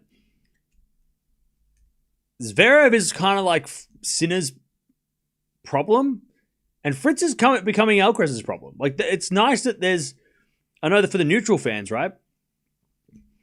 As Fritz serves an ace 1-0. It's nice to see that, you know, that Zverev and Fritz are competitive against... becoming consistently competitive against Alcaraz and Sinner. Maybe not combined, because I think if Fritz plays Sinner, it's probably not going to be great. And I don't know if Alcaraz and Zverev, how that looks at this point in the year. But if you take the Paris match last week out of it, because last week everyone's going to go, oh, well, it was 1-love. Yeah, but also he had an ankle that was like a bad ankle last week. What do you mean? But it's nice to see Zverev can push Sinner, and now we're seeing that Fritz this year has been able to push Alcaraz multiple times. 1-1. So it's good to see. It might not be like, you know, they're not going to consistently beat them or do anything like that, but at least there's like a level of competition between, you know, Fritz and Zverev versus those guys, which is nice. Makes it a little bit more interesting. 4-4 rally, and we're going to see Alcaraz play at a higher level earlier than him having to play Sinner, right? Like, this might actually benefit Alcaraz in the long run if he can come back and win, because if he has to play Sinner in the future, you know, coming off like easy wins is probably not the best preparation for playing someone like Sinner in Italy. 15-love.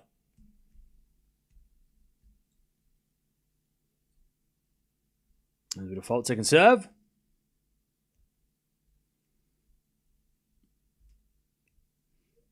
Second serve.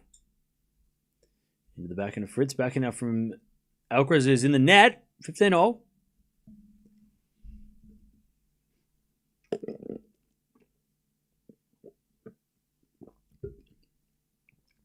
No, 15-0. I find it really strange that, like, as soon as I say Zverev and Sinner, there's a lot of Sinner fans in the chat.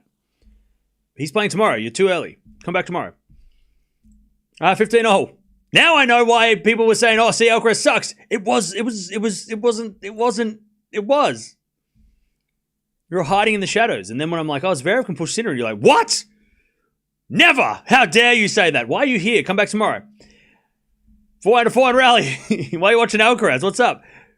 I get it. You're scared of him, but I'm scared of him too, but not really. Anyways, 30-15. I get it. You're watching the competition. You're scared. You know, you should be watching him. You should be scared. It all makes sense now. Why people are like saying that he's terrible straight after losing one set. But Zverev can push Sinner. Vienna final. All right, 30-15. As we ace down the tee from Alcaraz, 40-15.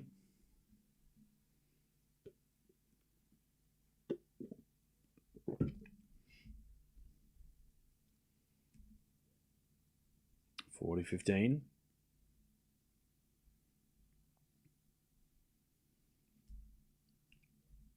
As Alcaraz says the fault, second serve.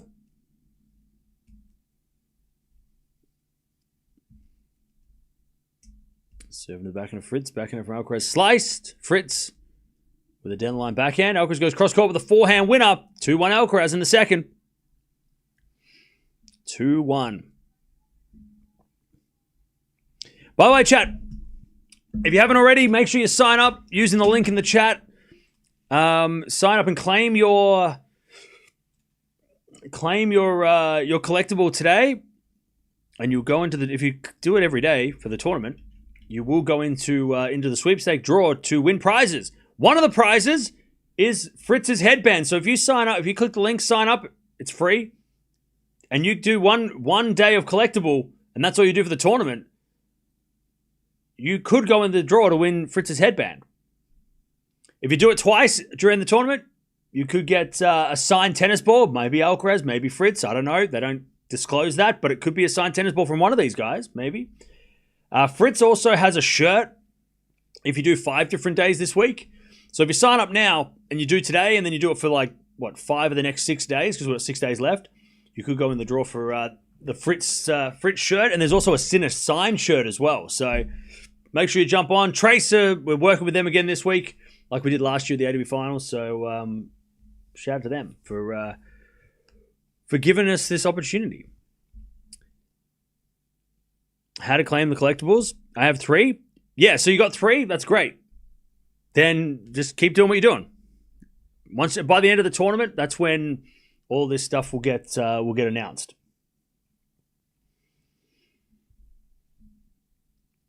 Zverev has a more dangerous serve, but Sinner has more dangerous ground strokes.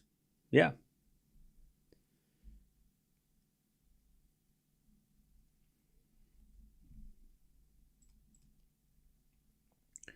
People can't understand how good Fritz and Zverev are. Yeah.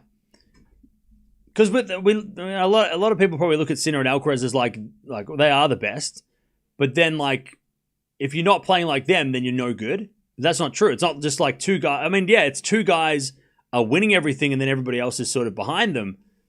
But Fritz and Zverev are still ahead of most of the guys in the top 10. I mean, they're better than most of the top 10 guys. I mean, they wouldn't be up at the top of the top 10 if they weren't. As a return goes in the backhand of Fritz.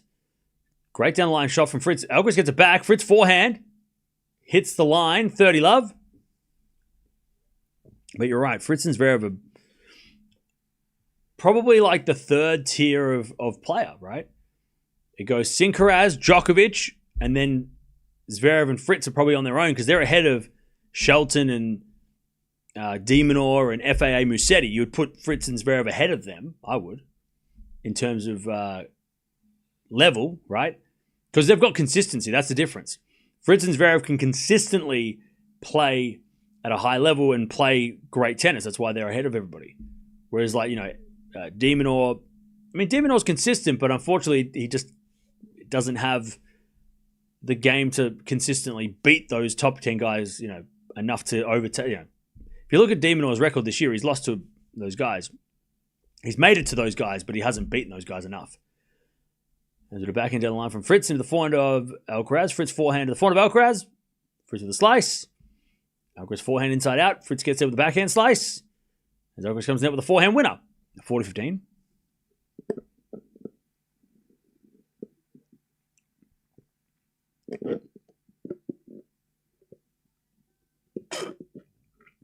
All right, 40-15. At this point, Fritz and Zverev are playing better than Djokovic. Yeah, but if they play Djokovic, right? Because the thing is, Djokovic isn't here, right?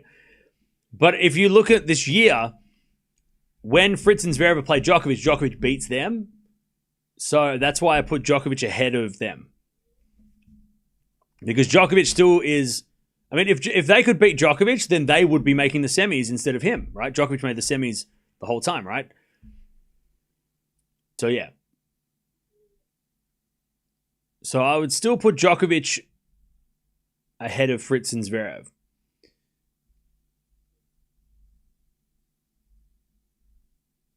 All right, 2-2. Default second serve. Can you imagine if the ATP Finals was Fritz versus Zverev? That would be crazy. That would be crazy. If that was the final in Turin. Alcaraz love 15.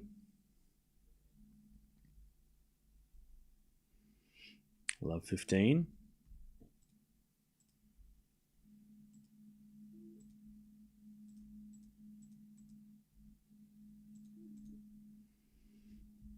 Serve again. Love the Halloween Christmas tree. Thank you. Under the backhand from Fritz and the backhand of Alcaraz. But Alcaraz hits it out. Okay. Love 30. Love 30. Alcaraz needs to be careful. Love 30.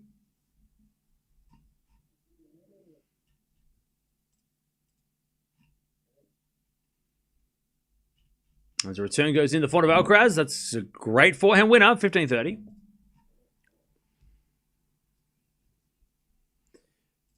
15-30.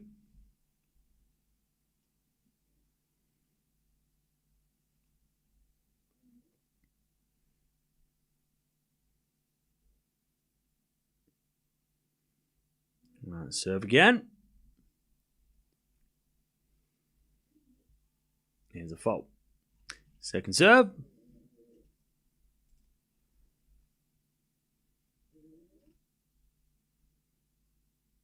As a return from Fritz goes to back of Alcaraz. Fritz forehand is long. Oh, man. Fritz had him as well. 30-all. Fritz had Alcaraz running around. All right, 30-all.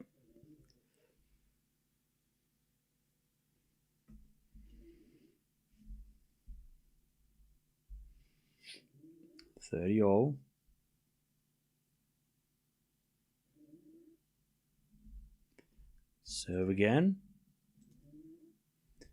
There's a drop shot from so the slice milker is no good. As Fritz comes down with a volley. Oh, it's in the net. God, Fritz played a decent approach. But he tried to hit a drop volley winner, which was never going to work. Because Alcaraz would have got there anyway. All right, 40-30. Alcaraz will stay in front. It's not his strong suit net play for Fritz. Drop shot Alcaraz. That's in the net as well. Oh, that would have been amazing though. He would. If that goes over, that's one of the crazy drop shots of the match. But it went in the net. Deuce. Also, Alcaraz does have to be careful if he overuses the drop shot because Fritz is going to start reading it better and better and better. And he's going to be expecting it more and more. So the biggest thing about the drop shot is it's being unpredictable, right? It's using it as a surprise tactic. But if you use it all the time, Fritz is going to eventually read it and get ready, and move in a little closer and get ready for it. So let's see what happens. We return now to the forehand of Alcaraz. Forehand from Fritz. Down the line the back of Alcaraz. That's a great shot. Fritz with a slice. Alcaraz on the attack. Forehand inside out. Fritz with backhand on the stretch. Alcaraz forehand again. The forehand of Fritz. Now Alcaraz in trouble. He slices it back. Fritz. Forehand. Alcaraz can't get it. Advantage Fritz. Advantage Fritz. Oh, Alcaraz just shaking out his hand. What was that about?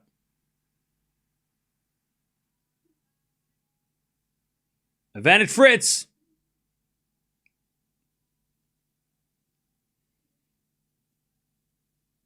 I don't know what happened there. Alcaraz was kind of like just shaking out his hand.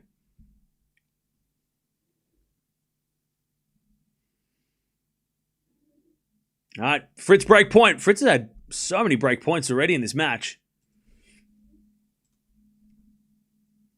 He's only converted one of them, though. Serve. There's a fault. Second serve.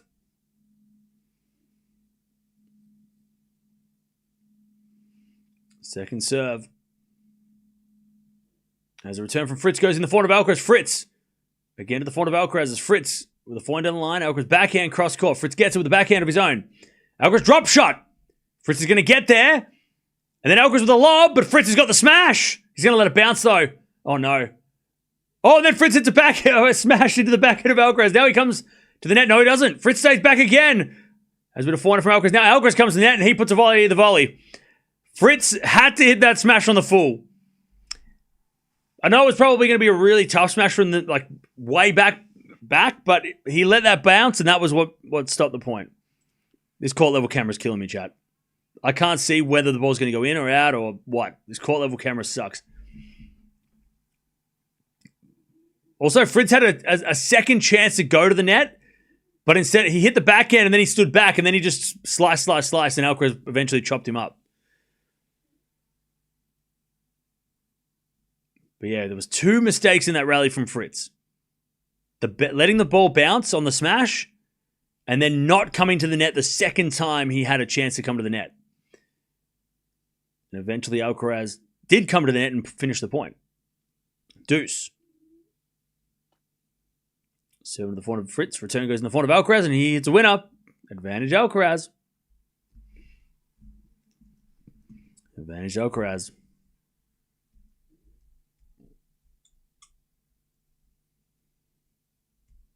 All right, 6-minute game, by the way. Pointing at your ear, ego boy will go down. Oh, God forbid the guy wants to celebrate a very important breakpoint saving point. That's all right. Fun police. All right, backhand down the line.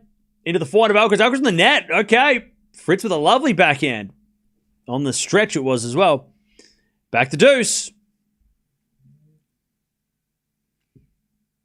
Back to deuce.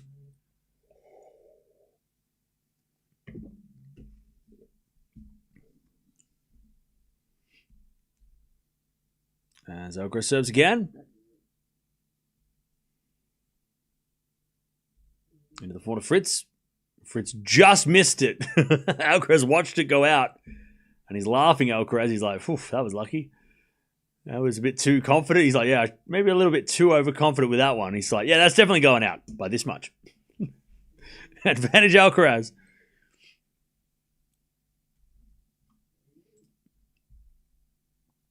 Advantage Alcaraz to take the lead again. Serve the forehand of Fritz. Forehand from Alcaraz into the forehand of Fritz. Is Alcaraz forehand again. The forehand of Fritz. Into the forehand of Alcaraz is Fritz. Again to the forehand of Alcaraz. Now to the backhand of Fritz. Is Alcaraz with the forehand again. Fritz goes cross-court. Alcaraz with the slice and the stretch in the net. Wow. Alcaraz just playing a bit too safe on the forehands. He's hitting them down the middle. I know he's missed a lot of forehands. Maybe that's why. But he was just going central with those forehands. And then Fritz was the one who took over. Juice again.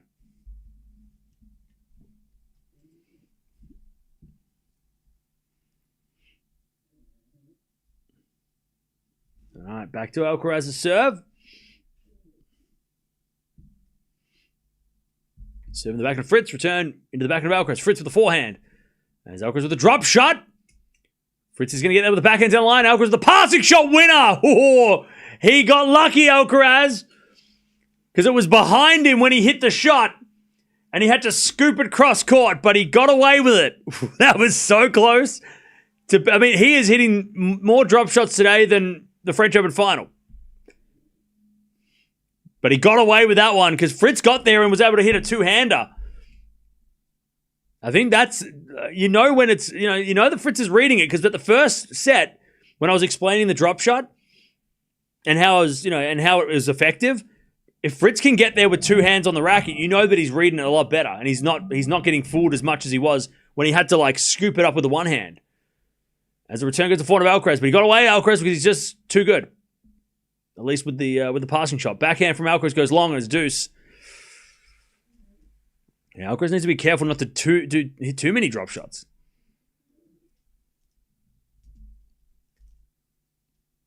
By the way, Fritz is winning more points when it goes over 9 shots. So the longer the rally, the better for Fritz, which is interesting. All right, back to deuce.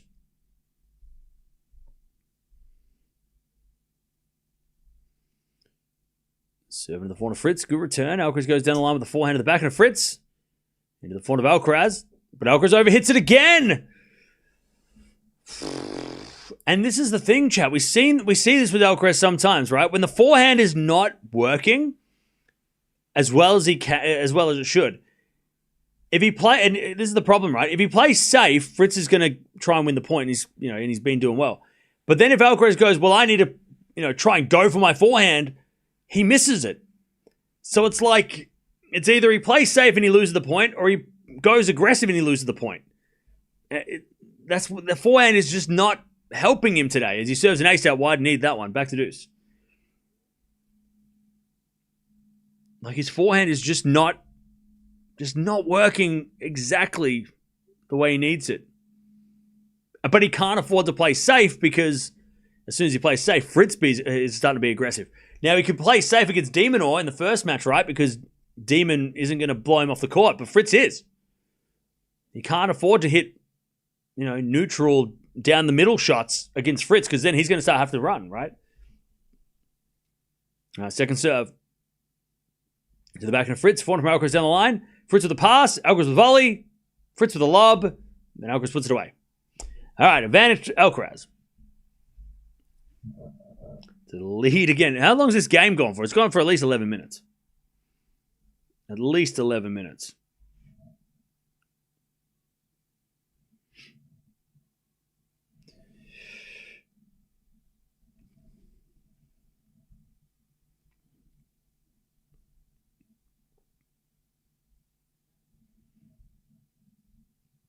All right. As Alcaraz serves a fault. Second serve. But you were definitely not a Carlos fan. Huh? Double fault. Back to deuce. I'm sorry. Do I have to be a Carlos fan to watch him? Or do I have to be a... I mean, some say I should be neutral. I'm a Demonor fan, so I don't know what you're talking about. All right, deuce. He needs more first serves, Alcaraz. By the way, he's played 28 points on his serve in this set. Only 11 points from Fritz's serve in this set. So Alcaraz is he's having to work real hard for these games. All right, advantage Alcaraz. Good forehand down the middle. Advantage Alcaraz.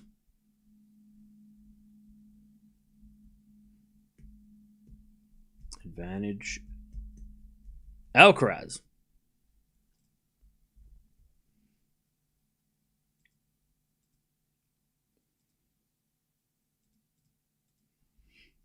And with a fault, second serve.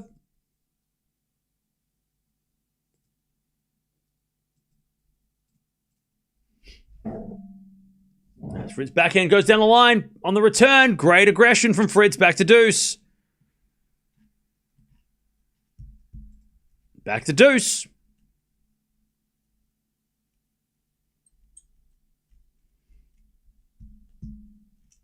Back to deuce.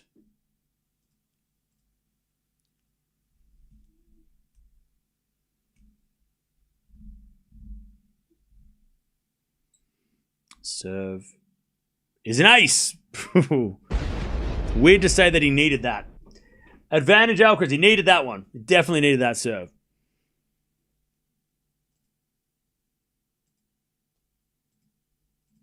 All right, advantage Alcaraz.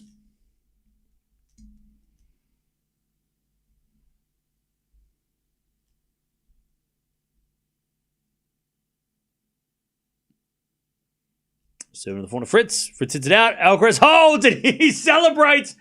He puts his hands in the air like he won the match. He's like, yes, I won the game. 3-2. 14-minute game. What? Oh my God. Did you read a lot as a kid, Cam? No, but I can read. Which is I'm very grateful for. All right, 3-2, longest game of the match. That was a marathon, that service game. All right, how we doing, chat? By the way, chat, where are we watching from? I haven't asked that yet. Where are we watching from? Where are we watching from? Yeah, finally. Finally, he holds. Whew. We got Miami in the house, India, Tampa, France, Kenya, Holland, China, Texas, Melbourne, France, Angola, Malta, Italy, Birmingham. We got Canada. We got Los Angeles, Jamaica, Colorado, Finland, Romania, Bristol,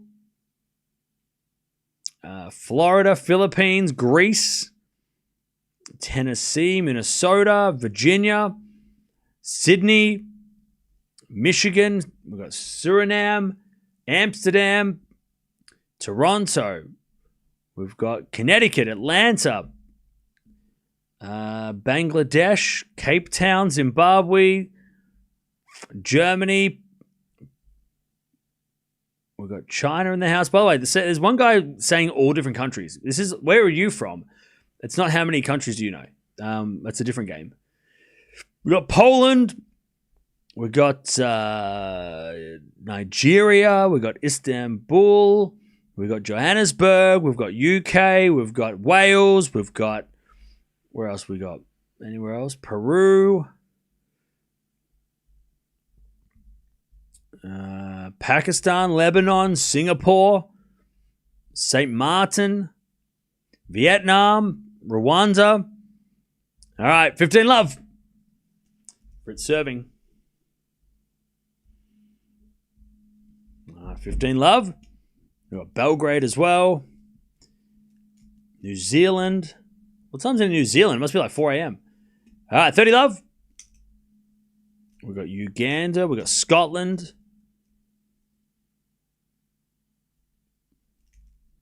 All right, 30 love. Good serve out wide from Fritz. 40 love. This is the perfect game for Fritz. After that marathon that Alcaraz just played, this is perfect. Please don't spam. This is perfect for Fritz. We've got Brazil in the house as well. Fritz with an ace. That is exactly the game that Fritz needed to play. That was perfect. After the 14-minute game, Fritz wins that in about 53 seconds. Like, that was exactly what Fritz needed to do. That was probably the quickest game of the match, following the longest game of the match. And Alcaraz is going to serve again after serving forever. 3-all. Perfect from Fritz.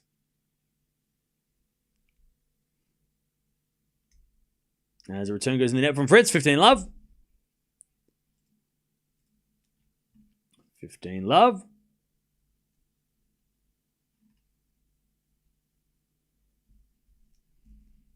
Serve again.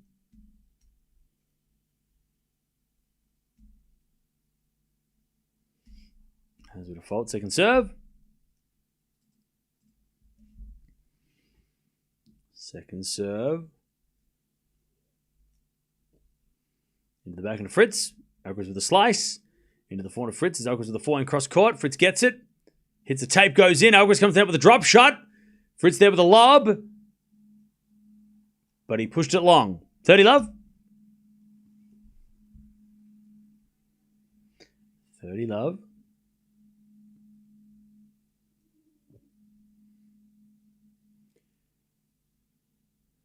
Serve again.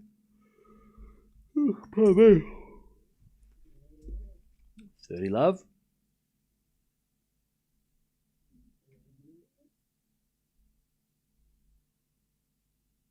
As the return goes in the back of Alcaraz, backing up from Fritz. As Fritz hits it out, 40 love.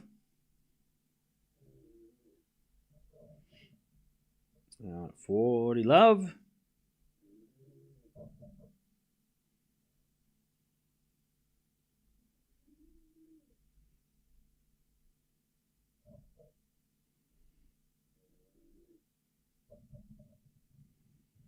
As a return.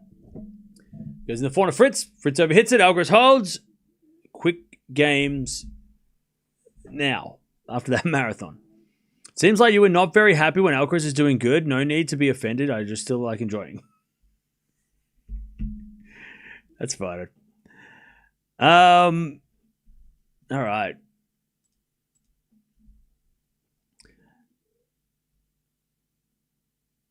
I'll say, I'm not angry at you for saying that. The reason why, if you're, and I want to know from the neutral fans, it's not that I enjoy Sinner and Alcaraz losing, right? It's that I like seeing other players actually push them, because I feel like 2025 it's been the year of Sincaraz, right? They've won all the slams, they've played each other in all the slams except for Australia. No one else has come close to these guys consistently, right? Yeah, they've had their losses, right? You know, Alcaraz lost to Norrie. You know, obviously he's lost to some other guys as well. You know, Sinner's lost to some guys too. But it's very rare that they don't play each other or win the tournament. So it's nice to see somebody pushing Alcaraz and maybe someone push Sinner, right?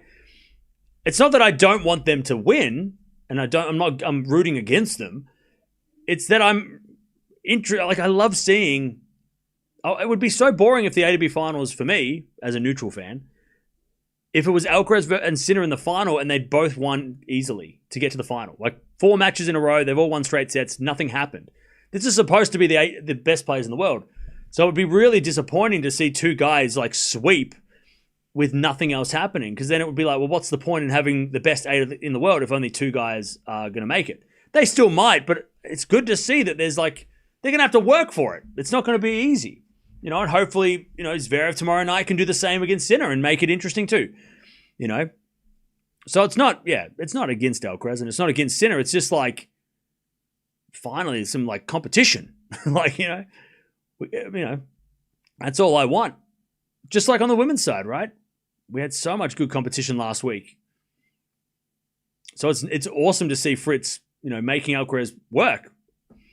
I still think Alcaraz is going to win, but at least we're getting something, you know, because the first 4 matches have been pretty obvious, right? Yeah, there's been fun sets, but that's about it.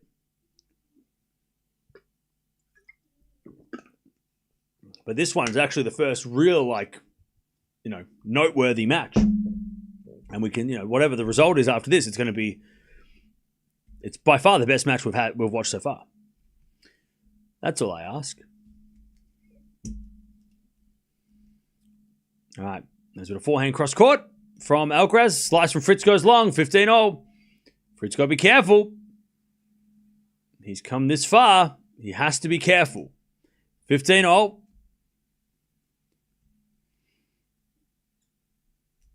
15-all.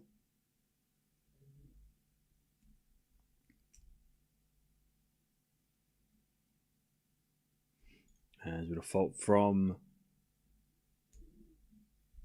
Fritz. Second serve. Serve in the forehand of Alcaraz. Forehand from Fritz. Into the forehand of Alcaraz. As Fritz forehand again. To the backhand of Alcaraz. Into the backhand of Fritz. Fritz in the net. 15-30. 15-30.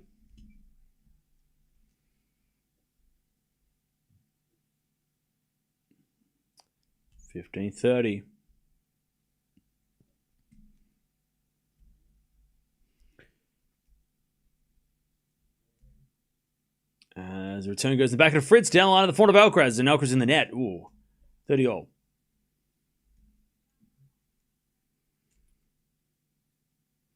Cam, if Demon was fighting for the number spot, all you would care about is him winning as easily as possible. Yeah. And? What are you trying to say? Like, what do you mean? Of course I want Demon to win. I'm super biased. With Demonor, obviously. 40-30, good serve for Fritz.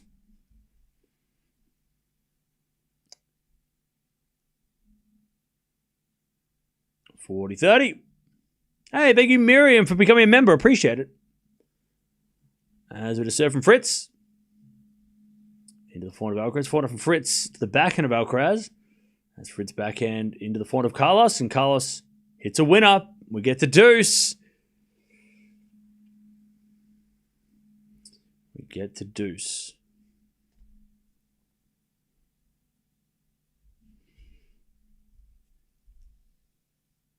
All right. Again, Fritz has to be careful. He's worked really hard to keep this going.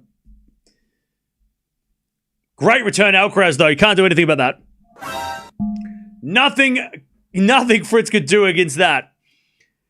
Even Juan Carlos is kind of smiling. Well, he was for he smirked. He did a little bit of a smile for 2 seconds. All right, advantage Carlos. Finally, he hits a ridiculous return. And break point Alcaraz to take the break and serve for the second.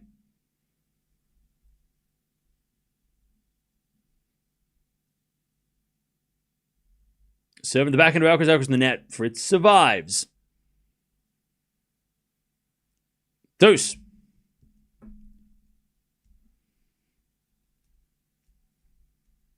All right, deuce.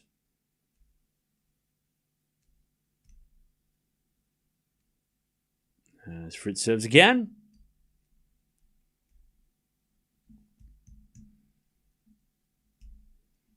Into the forehand of Alcaraz. Forehand from Fritz. To the backhand of Alcaraz. As Fritz. Again to the backhand of Alcaraz. Fritz forehand. Into the forehand of Alcaraz. And Alcaraz overhits it. Another error on the forehand side. And it's advantage Fritz.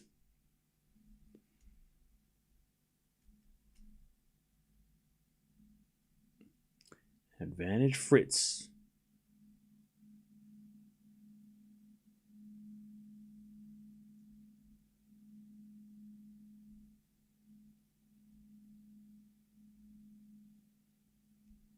As Fritz comes up with a volley, lob by Alcaraz. Fritz with a... Oh, he missed it! Fritz couldn't reach the lob, and he shanked it into the ground. Deuce. The lob was just good enough by Alcaraz. Oh, it hit the top of Fritz's racket. He just couldn't reach. Oh, man. All right. As Alcaraz with a slice off the tape. Fritz back into the line. Alcaraz with a pass. Oh, it just went long. Fritz left it. That would have been horrible. All right, advantage Fritz. If that had gone in, Fritz would have kicked himself. That was brutal. All right, advantage Fritz.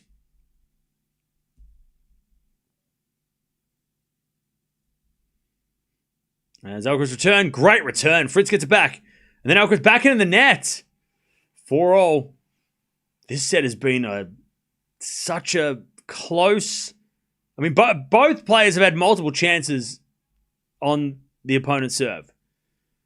45 minutes for a 4-4. I mean, this match, it kind of has that, like... And I'm not going to say the level, and obviously definitely not the stakes of the Olympic final last year with Djokovic Alcaraz, but it does have that similar, like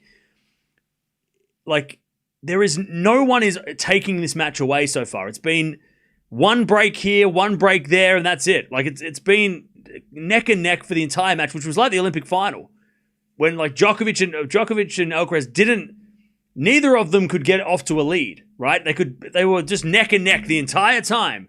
It wasn't the same level, like I said, and it definitely wasn't the stakes of a gold medal, but it just has that like no one can get away from the other. The scoreboard is neck and neck.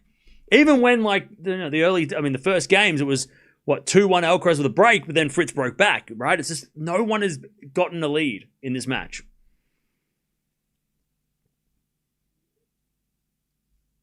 All right.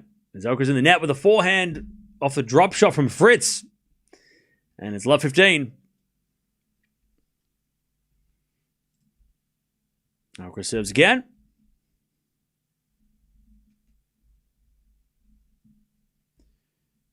So in the back of Fritz. Alcaraz backhand to the forehand of Fritz. Fritz in the net. 15-all.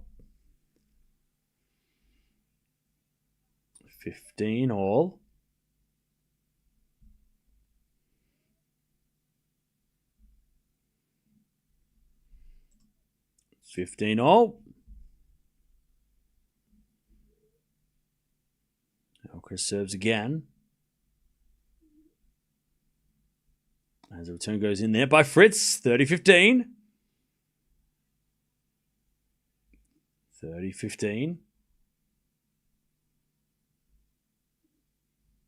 Alcaraz doing his best to stay in front in this set.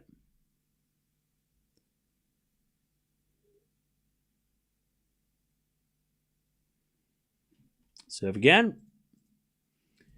The return goes to forehand of Alcaraz, and Alcaraz puts it away. 40-15. Alcaraz to take the lead again.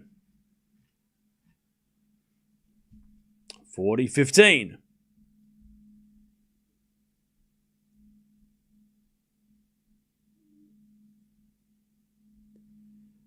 40-15. Serve. Into the back of Fritz. Alcaraz with a slice. Fritz. Forehand winner. Off the tape, but still a winner. And it's 40-30. 40-30.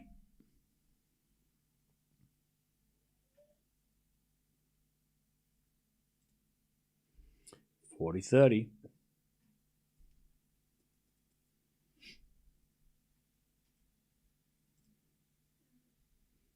Has a return. Goes in, but then Fritz goes down the line for a winner.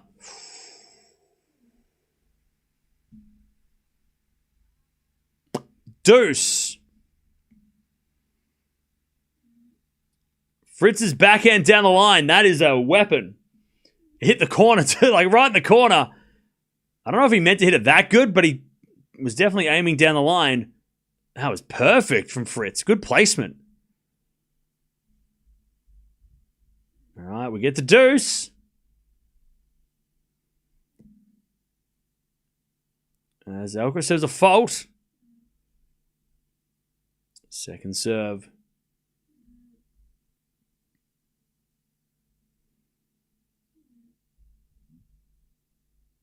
Serve in the back into Fritz. Great return again on the backhand. Alcaraz gets it though. Fritz forehand straight to Alcaraz, who hits a pass. Oh man. Fritz knew it too. Fritz knew it. He had it. Like, he shouldn't have lost that point, Fritz. He hit a great return, and then he just hit the forehand straight to Alcaraz. Alcaraz didn't even have to move. He just kind of like it was almost like a Federer swat. That was a bad shot selection was bad by Fritz there. Or shot direction, I should say. He could have hit it he could have hit it inside out for a winner, but he went straight to Alcaraz, and that was just, it might as well have been an error. You know, it was definitely an error in judgment. As the return goes to forehand of Alcaraz, here's a drop shot, but Fritz is there. Fritz comes to the net. Alcaraz with the pass. Fritz with the volley. Alcaraz with the pass. Fritz with the volley in the ground. And Alcaraz holds 5-4. But how big was that forehand by Fritz that he just went straight at Alcaraz? Because now he's got to serve to stay in the set, Fritz. All right. All right. How are we doing, chap? How are we doing?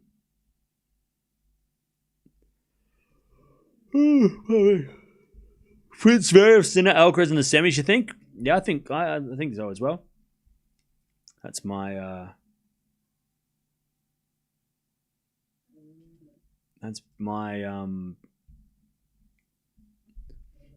my thinking too. I would love to see Fritz play Sinner as well. You know, see how if he plays this game, if it works against Sinner as well, if it doesn't. I have a feeling that I don't think Fritz's game matches up as well against Sinner as it does with Alcaraz.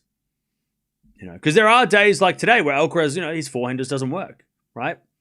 And Fritz can serve his way out of trouble. Whereas against Sinner, I don't know if his serves is going to be as effective against Sinner, and also Sinner doesn't he doesn't give you as many errors, right? So I don't know if Fritz could beat Sinner or be more competitive against Sinner. I think he's got a better matchup against Alcaraz, obviously, this year. And then Zverev against Alcaraz. We'll see how he looks tomorrow against Sinner, but I don't know. I mean, Zverev knows how to beat Alcaraz too, but again, maybe it's similar to Fritz. You know, it just depends on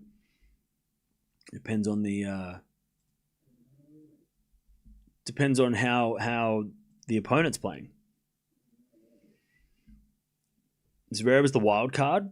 Yeah, I think Zverev played amazing against Shelton. Like, his serve against Shelton was awesome. If he does something similar tomorrow against Sinner, that would be, that would be really impressive. All right, Fritz serving to stay in the set. 15 love. Serve. An ace. 30 love. It's been 2 hours, this match. But there hasn't been a moment of boredom. Like, Chad, have you had one moment of like this match has not felt slow because it's been so intense and so close. As the return goes to the backhand of Fritz, Alcaraz backhand to the backhand of Fritz. As Alcaraz backhand again to the forehand of Fritz. Fritz hits it out. 30-15.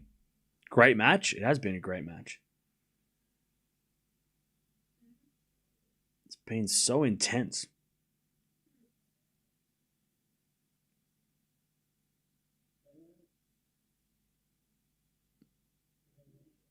Serve again. As the return goes in the net by Alcaraz, 40-15. By the way, chat, Fritz, if he does win this, Fritz, it might mean that Alcaraz Sinner semi-final. Like, that's how big this could, like, how big this win could change how we see the ATP Finals. Like, this could I mean, I wouldn't be mad at a Alcaraz semi and then a Fritz Zverev semi. Like, as somebody who doesn't mind, I don't really care who wins. That would be kind of epic. Alcaraz semi, Fritz Zverev semi. I mean, two great matchups, right?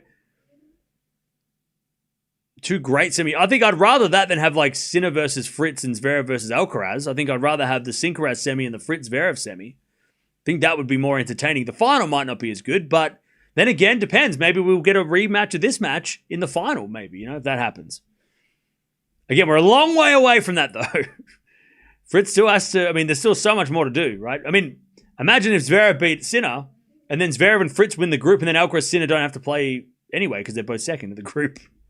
They could avoid each other anyway. Anyways, Fritz levels a 5-5, but Alcaraz with the forehand winner, it's 15-love. And also, Alcaraz hasn't lost this match yet.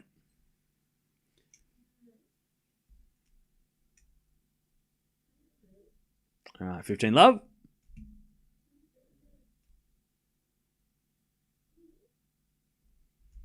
Alcaraz has played nearly 20 more points on his serve than Fritz today.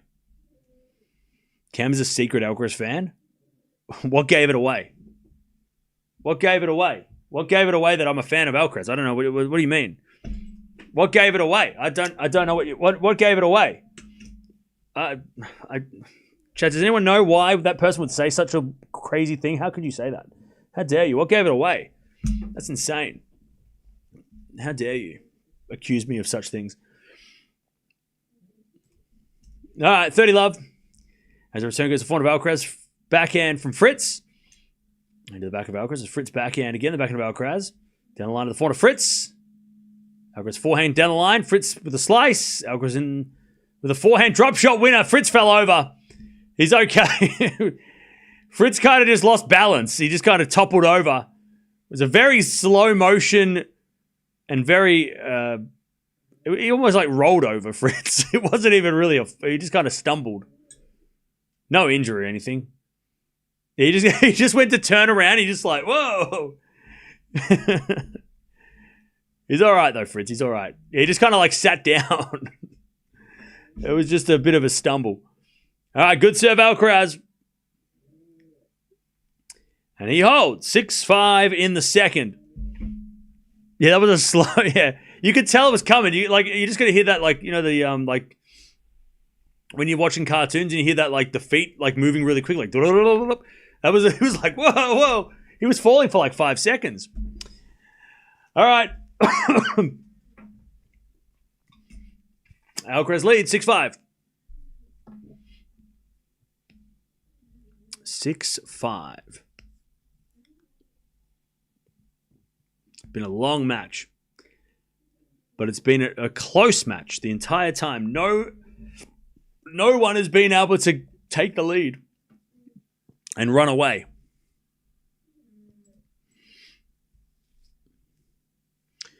Who is your favorite player of this generation, Cam? I don't know. We're just getting started. So ask me in 5 years. Ask me at the end of the decade. I like Shelton though.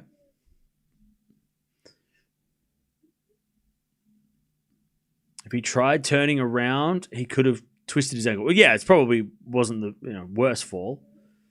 Yeah, if he had like twisted, something bad might have happened. But yeah, Alcaraz is the Walmart version of Prime Federer. Is that a compliment or a diss? It sounded like a diss.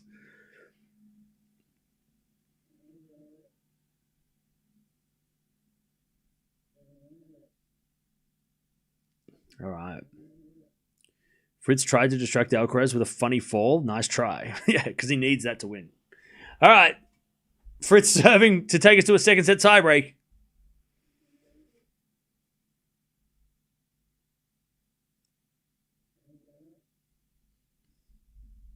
As Fritz serves into the back of Alcaraz. Slice goes into the front of Fritz.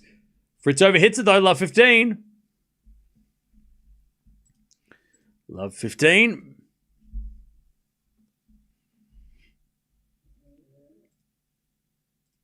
Love 15.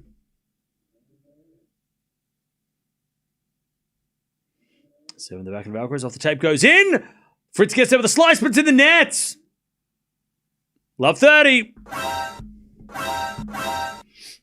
All right, love 30.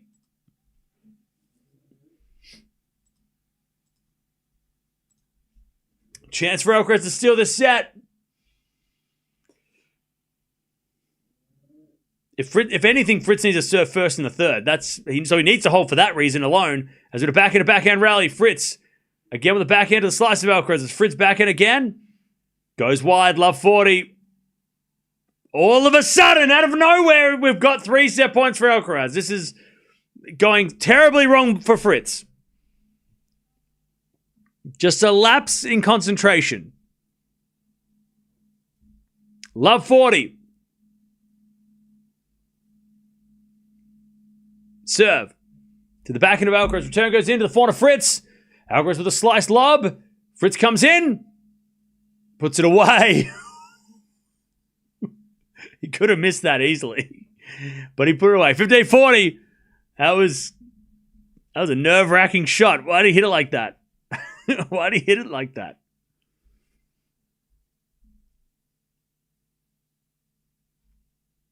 All right, still set points though. 15-40. Fritz serves the backhand of Alcaraz. Return goes into the backhand of Fritz. Alcaraz with the pass. It's too good. Alcaraz wins the second. 7-5. And we're going 3. Alcaraz is throwing his fist to the crowd. And Fritz is going to have to serve second in the final set as well. Oh, just a little lapse of concentration. Couple of bad errors by Fritz and he lost the set. All right, and Alcaraz is going to serve first in the third. Over 2 hours played. Cam is sad, lol. Yeah, I'm crying. 18 winners, 13 errors by Alcaraz. 14 winners, 12 errors by Fritz. Great. Such a good level of tennis. 13 forehand winners. So remember the first set? Alcaraz's forehand was a problem.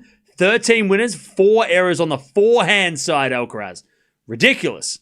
His forehand finally found its mark. And his first serve went up as well to 67% in that second. And also his second serve points won Alcaraz, 63%. So served better, forehand was better. Chat. Isn't that what we said he had to do? And even then, credit to Fritz, because even though Alcaraz did serve better and hit better forehands, Fritz was still able to get all the way almost to a tiebreak.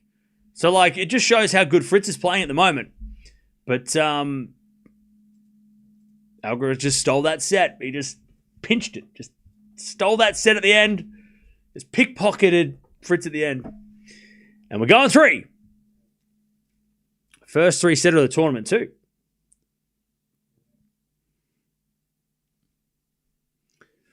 All right.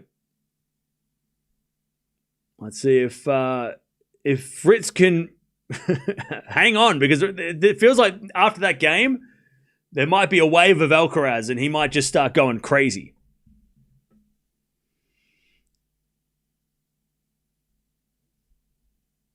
He was solid until the tumble. Yeah, but the tumble wasn't bad.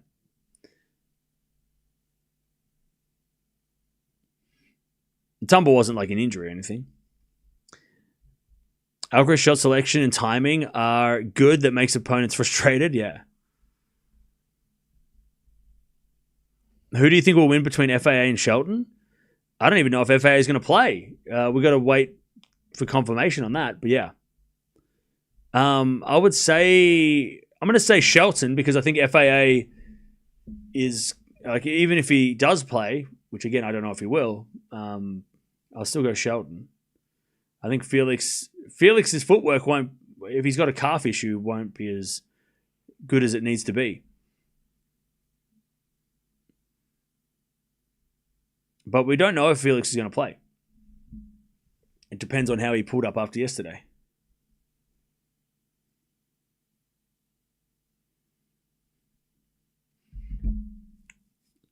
All right. Alcaraz. Serving first in the third. What a great match this has been. The quality of it, okay, it could have been better. It's not the best quality match we've seen. It's not bad. I mean, we've seen a pretty both players have been evenly matched, which is why it's been so good. 15 love. Will Alcaraz still top the group if he loses this match? He could, but it just depends on other results. Yeah, it's been an entertaining match for sure. First serve is a fault. Second serve. FA said he wasn't worried about his calf. Oh, that's good. And Alcaraz backhand to the forehand of Fritz. Fritz hits it long. 30 love. 30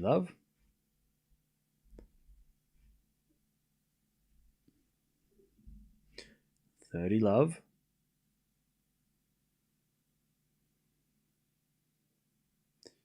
As he serves again, Alcaraz. As the return goes in the backhand. Drop shot, Alcaraz winner. Wow, it's so clean. 40 love. Alcaraz looks like he's got his mojo back. What a drop shot. Great disguise. Like, that is the perfect drop shot. Perfect drop shot. It looked better in slow motion. It was perfect. He had Fritz way behind the baseline. Fritz didn't even take a step to go to it. He's like, I'm not even going to try. That was so good. Alcaraz 1 love. What a drop shot. Like, the technique. Chad, if you want to know how to hit a drop shot, just copy that guy. Just copy that exact shot. Good luck, though, because it's very, he made it look really easy, and it's really not easy. All right, 1 love. 1-0. All right, let's see if Fritz. By the way, Fritz is, even though he won the first set, he's probably been feeling like he's been losing he has been losing ever since, right? He's been down ever since, but the fact now he has to hold to stay in it every single time, the pressure just went up. Like, he's been dealing with that for like an hour, like having to serve to stay in the set, and then eventually he buckled. But now he's going to do it again? It's like, get back on that treadmill, buddy.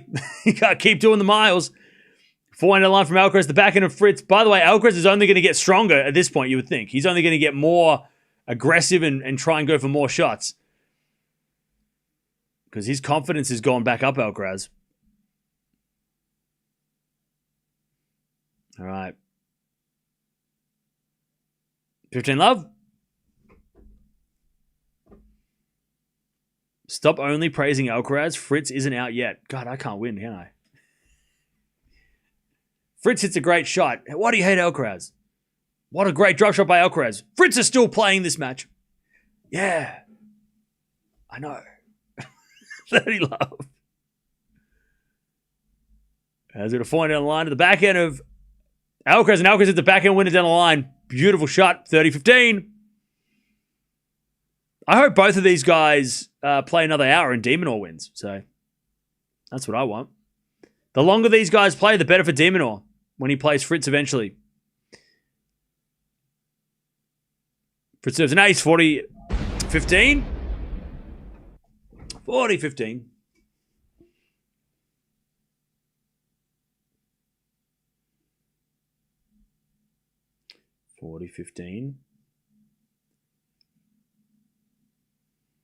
As Fritz serves a fault. Second serve.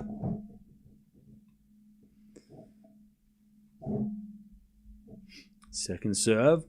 As the return goes forward to Fritz. Alcaraz forward goes wide. 1-1. Good hold. This has been super competitive. Yeah. I don't think anybody's had... I mean, Alcaraz winning the second set was the biggest gap we've had. Like, the biggest lead we've had. 2-game lead. That's the biggest lead we've had all match. You know? So no one's been able to win more than 2 games in a row, it feels like. You know, Alcaraz winning and holding and then holding here. I mean, he won 3 in a row. That's the longest streak of games we've had. All right, as the return goes in the forehand of Alcaraz. Backhand out Fritz. Or to go in? No, it went wide. Would have been a crazy passing shot had that gone in. Just missed. 15 love.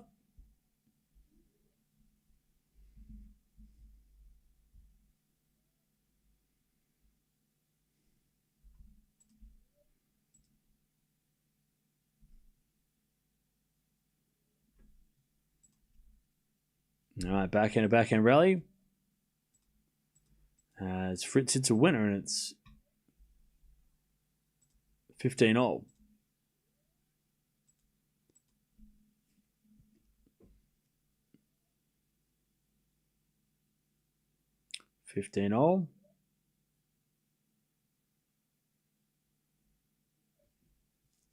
Serve again. Down the tee from Alcaraz is good. Fritz puts up a lob. Alcaraz smashes away. 30-15. Cam, have you tried biryani yet? I did, and I burnt my face off. Yeah, I did. I did try it. Maybe I got the wrong one because I got one that like I took one. I took one bite and my face like lit on fire. I was breathing fire for like an hour. It was crazy. Not enough milk in the world could have sorted that out. I was just like, my tongue was like, fell out of my mouth. It was ridiculous. It's goated. Not for me. I'm good. You can have more for you though. I do love, I love Indian food though. Just not the light your tongue on fire type, Actually, after this tournament, I will be getting my celebratory, my butter chicken, which I love. I haven't had butter chicken for so long. It feels like I think I had it at the after the US Open. It's been a while. Alcaraz holds 2-1.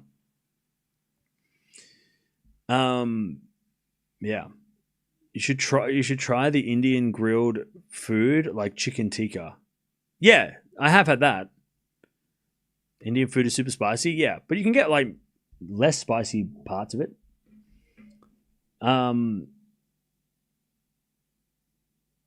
Lots of people against Carlos in the chat. I don't think so, but I'm also ignoring them. So maybe would love to meeting Swiatek and have a dance with her? Would you? That's great.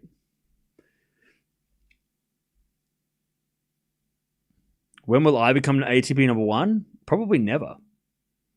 I think like 23 people in the history of tennis have done that, and I'm not going to be one of them. But I've come to terms with that, and I'm okay. I'm okay with that. I'm okay with that.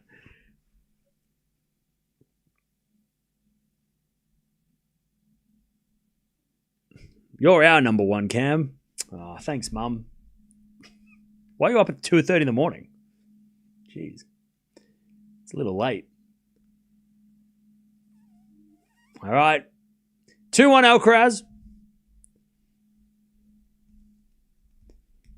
Butter chicken and biryani are not Indian foods that we eat every day at home. Home food is much milder and can be consumed daily and is tasty. Nice. Well. All right, 2-1. 2-1.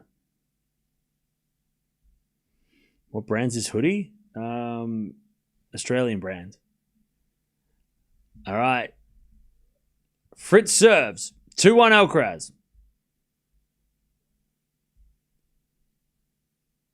As the return goes out by Alcaraz. 15 love.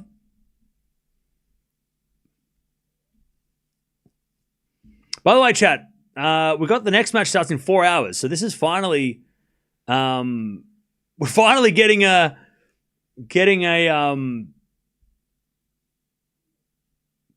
a good competitive long match that fills in the time. By the way, 2 hours and 22 minutes. Can we get 222 in the chat? We need to start making that a thing. If you see 2:22 on the clock, because they usually, for some reason, I don't know why they do that, but they show it. Can we get 2:22 in the chat? That is my favorite number. Also, I probably have some like mystical. Google what 2:22 means, and I'll probably get some mystical answer. Let's get 5 hours. That would be a lot. How many hoodies do I have? I love hoodies. Hoodies are my favorite.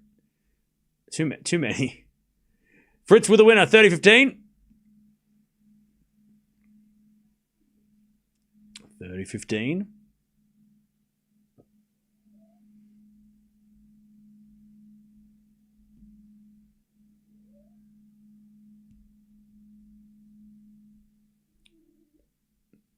Nothing mysterious or mystical? Really? Oh. It says here that the number 222 doesn't have a single universal meaning.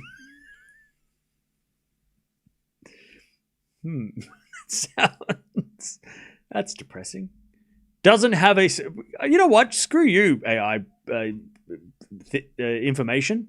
Screw you. It means something to me. I don't care what you say. It means something to me. I don't give a shit. Stupid AI. Doesn't have a meaning. How dare you? 30-all.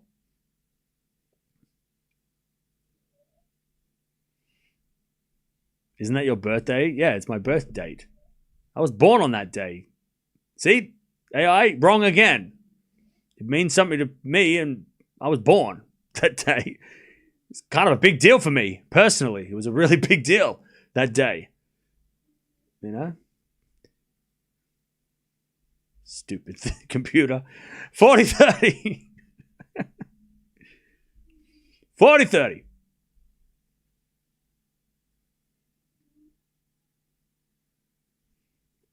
All right. As Fritz serves. Into the forehand of Alcaraz. Back into Fritz. To the back of Alcaraz. Fritz with the forehand cross court. Alcaraz gets it with the slice. Fritz. Forehand again as Alcaraz gets it back. Into the forehand of Fritz. To the back of Alcaraz. Fritz. Slice. Is short. Alcaraz comes in there with the backhand winner. And it's deuce. Now we're getting serious. If Alcaraz gets a break here, this is going to get real tough for Fritz. Deuce.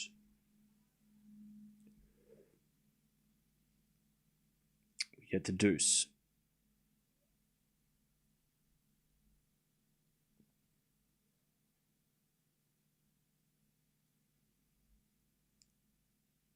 All right, serve again by Fritz.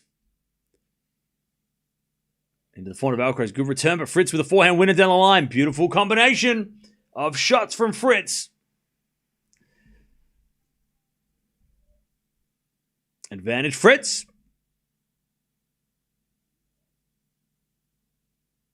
To take his second game of the final set.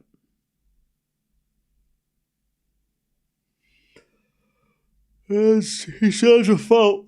Second serve. As the return goes in from Alcaraz to the forehand of Fritz. Alcaraz slice. Goes wide. 2-2. 2-all. Now, chat, nobody's asked me anything about stats, but chat. 1 in the chat if you like stats. 2 in the chat if you love stats. Ban all the threes. So, final sets this year, or third sets, I should say. Deciding sets, I should say. This year, between these guys, who has won and who has not won. So, Fritz in 3-setters this year is 12 wins, 7 losses, but Fritz has won his last 4 3-set matches in a row. As Fritz puts up a lob, and Alcaraz the backhand smash. Okay. It was a good lob by Fritz, but Alcaraz is just that guy. He is him. So Fritz has won his last 4, 12 wins, 7 losses when he goes the distance in 3-set matches. Alcaraz, he is 13-4, but he's on a 1-match losing streak when he lost to Norrie. But before that, he hadn't lost a 3-setter since Miami. So, yeah, he won 9 in a row up until the Norrie loss in Paris. So both these guys can definitely play the long match. Now, what's the longest best of 3-set play they've played? So, Alcaraz has played only 1 match over 3 hours in best of 3. That was in Queen's Club where he played Munar, and he won the match in 3. But he has played only 2 matches over 2.5 hours in best of 3 sets. So this is going to be his second longest 3-setter for the year, Alcaraz. And Fritz, he has played 1 match over 3 hours. That was against Fakina in Washington. But he has played a couple of matches longer than this. He's played 5 matches longer than this. And he's won 3 out of those 5. So yeah. So this is going to be up there as one of the longest three-set matches for these guys for the year. But I don't think, unless it goes to a tiebreak, well...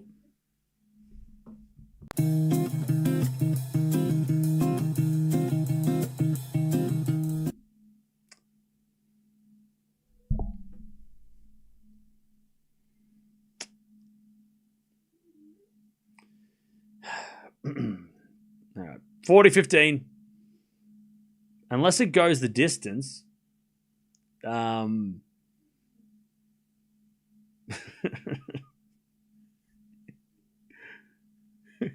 it. As Alcaraz sits it out 40-30. It probably won't go over 3.5 hours, but you never know. Maybe it will. All right, 40-30. Alcaraz trying to stay in front.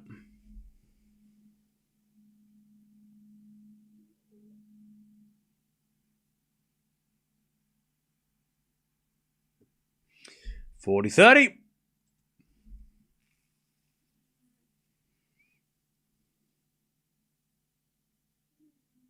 As Alcaraz serves into the forehand of Fritz. Alcaraz forehand to the forehand of Fritz. Goes down the line, the back of Alcaraz. Fritz backhand into the net. 3-2. Alcaraz stays in front in the final set. All right. Comment on the match cam.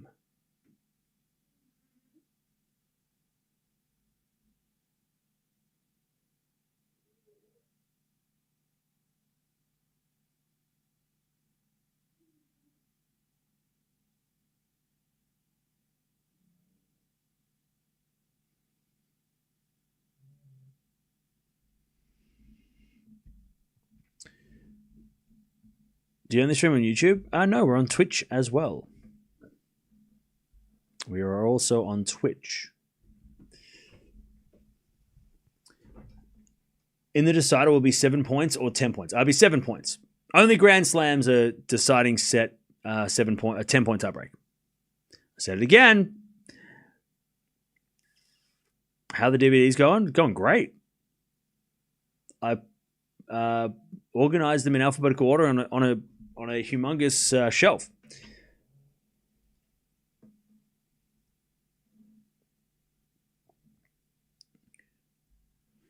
All right. Back to Fritz, though. He is serving second, which he served second in the second set. So it's been... Fritz hasn't led since the tiebreak. Really, since before the tiebreak, which was 3 years ago.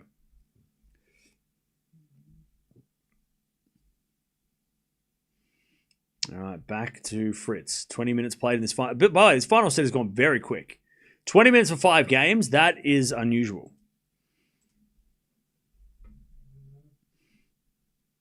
Serve second, so dangerous against Alcaraz? Oh, yeah. Very dangerous.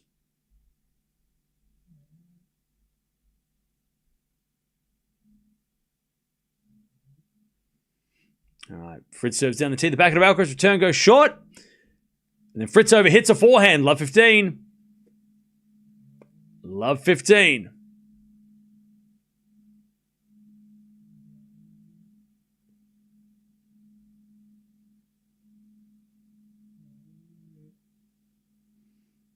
There's a bit of fault. Second serve.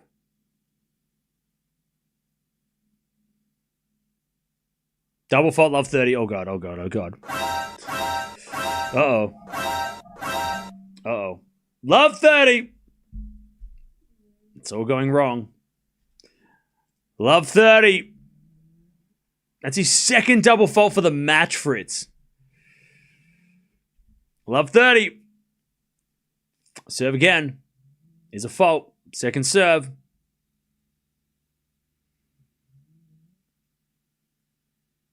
Serving to the backhand of Alcaraz. Backhand for Fritz. Goes long. Love 40. This feels like that sloppy game that he played at the end of the second set, where all of a sudden it was like love 40 out of nowhere. Like he was playing solid and then all of a sudden throws in 3 bad shots. This is exactly how the second set ended. Love 40.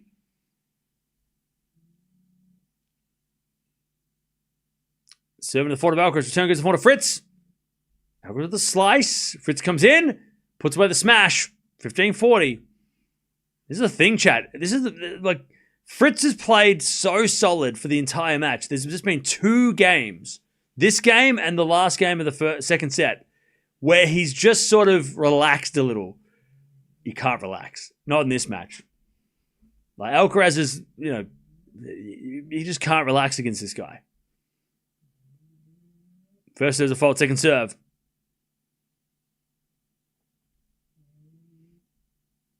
Serve to the backhand of Alcaraz. Return into the backhand of Fritz. Alcaraz. Backhand again. Fritz on the stretch. Goes wide. There's the break. 4-2 Alcaraz in the final set. And again, he's played 2 bad games, Fritz. That's it. And those are the 2 games that have mattered the most. And Alcaraz got the break. 4-2.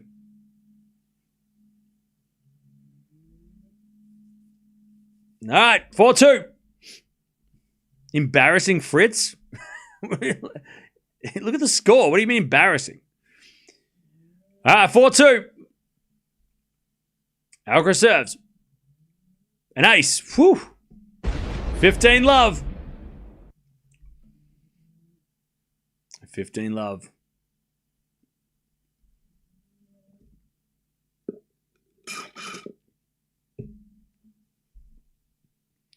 As Alcaraz serves again.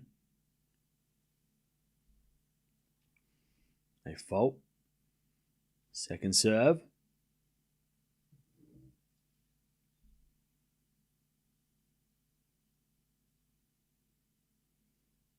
Into the backhand of Fritz. Return goes to the front of Alcaraz. Fritz. Cross court, the front of Alcaraz is Fritz. Down the line with a forehand to the backhand of Alcaraz. And Alcaraz in the net. 15-all. 15-all.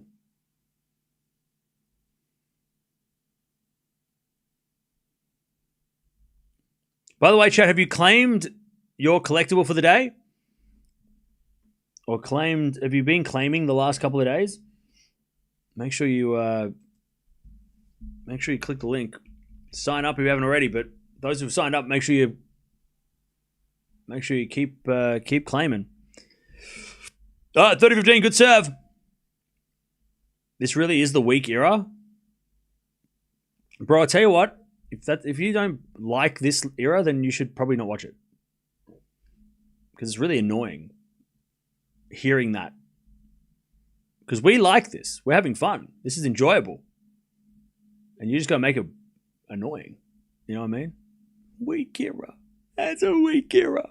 Nobody cares. 40-15. If you think it's so bad, then don't watch it.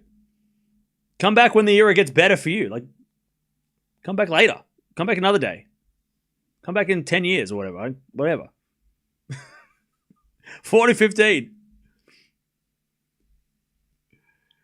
7 to the backhand of Fritz. Backhand Alcaraz. The backhand of Fritz.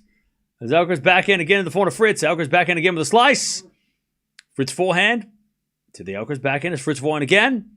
Into the forehand of Alcaraz. Alcaraz in the net. 40-30.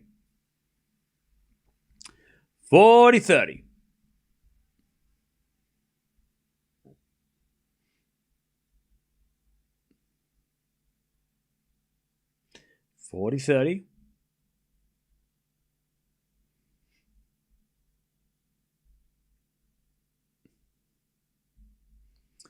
As Alcaraz tries to get to 5-2.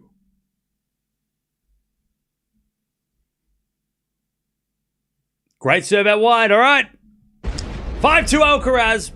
And again, only 2 bad service games by Fritz in this whole match. And that's the difference. There's been a crazy quick set as well. 27 minutes. The pace has really picked up. Okay. Does the amount of sets won have an impact as well? Yes. So Fritz winning this set, or winning a set in this match is really helpful. Because if he beats... Who's he got to play? if he beats de Minaur, right?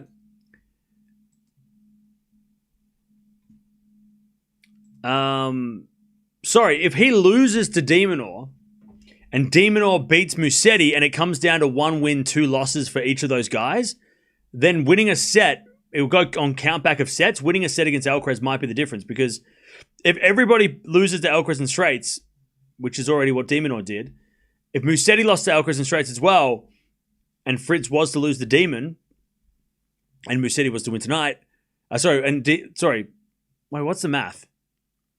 If Musetti beats Demon, if Demon beats Musetti, Musetti beats, well, I don't know. Maybe. My math skills are so bad right now. It's 3 a.m. But yes, winning a set in a loss is better than losing in straight sets. All right, Fritz serving to stay in the match.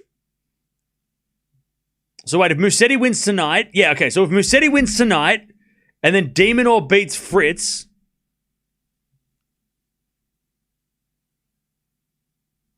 then 1 win, 2 losses for everybody, and Alcaraz will be 3-0, and then it'll go back on set. So winning a set is huge if there's a 3-way tie for second. I'm confused. Don't worry, I am too. Anyways, 15-0, great serve by Fritz. It just depends on the next match, really, because it might not matter if it's Demon versus Fritz. Winner goes through, loser goes home. Then it doesn't matter.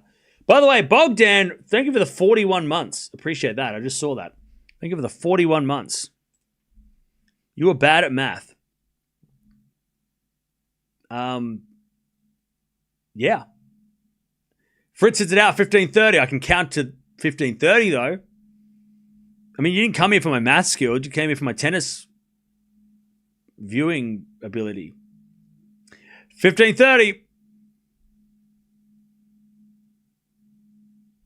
As Fritz serves. Into the back of Alcaraz return. The back of Fritz. Alcaraz with the forehand down the line. Fritz with the slice in the net, 15:40. I'll tell you, chat, once Alcaraz got that break, it has been such a quick finish to this match.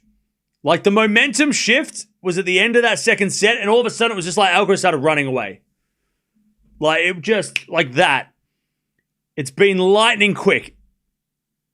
30 minutes ago, we're talking about second set tiebreak. Serving to the front of Alcaraz, return goes to the front of Fritz. Alcaraz backhand. Into the backhand of Fritz. Is Alcaraz backhand slice. Into the backhand of Fritz.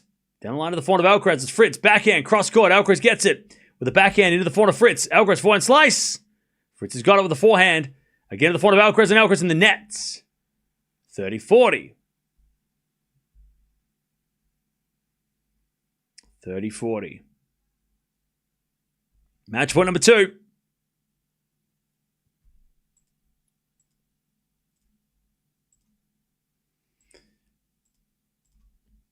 All right, 30-40, match point 2 for Alcaraz to win in a very entertaining and very tense 3-setter. Serving to the backhand of Alcaraz. The return goes out, and we get to deuce.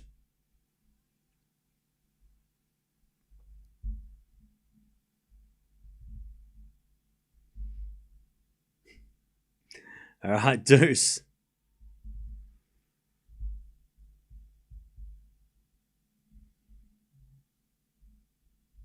Serve again. Into the front of Alcaraz. Return to the front of Fritz. Alcaraz backhand slice. Fritz. Forehand lob. Alcaraz backhand volley is going to be too good. And he points to his ear, Alcaraz, because he knows it was that good. He's like, I want to hear how good that was, because I thought it was pretty good. Advantage Alcaraz, match point number 3. Match point number 3.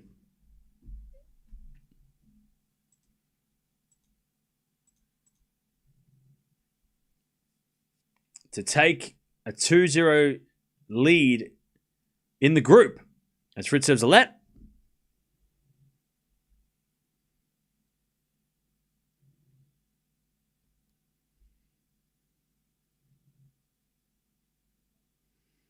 Serve.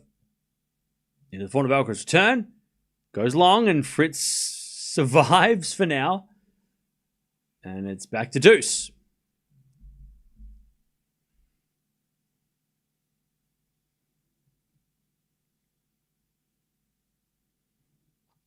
Back to deuce. Serving the fort of Alcaraz. Back in her Fritz. Open court winner. Advantage Fritz. Advantage Fritz. To make Alcaraz serve for the match. Musetti Alcaraz, I think, is 8-1. In favor of Alcaraz. Musetti hasn't won a match since the first time they played. Backhand down the line from Alcaraz in the forehand of Musetti. Forehand of Fritz.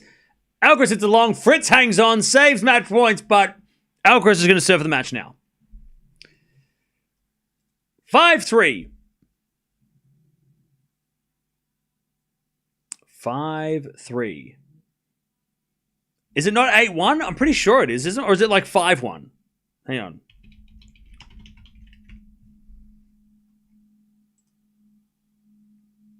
It's 6-1. Sorry, 6-1. It's 6-1. But still, Musetti won their first match, and then Alcaraz won the last 6. 5-3. 6-1. I was close.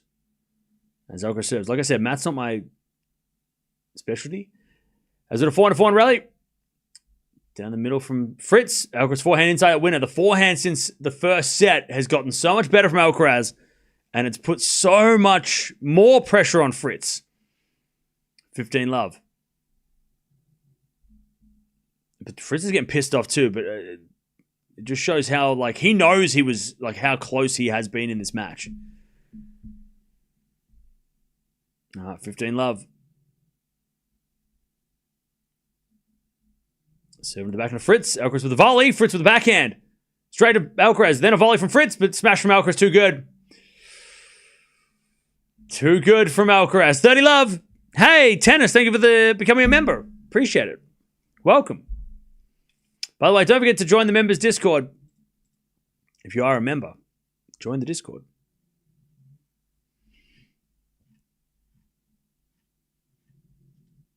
All right. Alcaraz won 23 out of 26 net points. It's crazy. Alcaraz says a fault, second serve.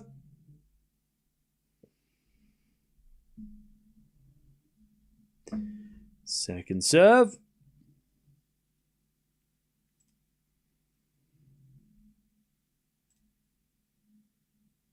As we get a lead on the second serve.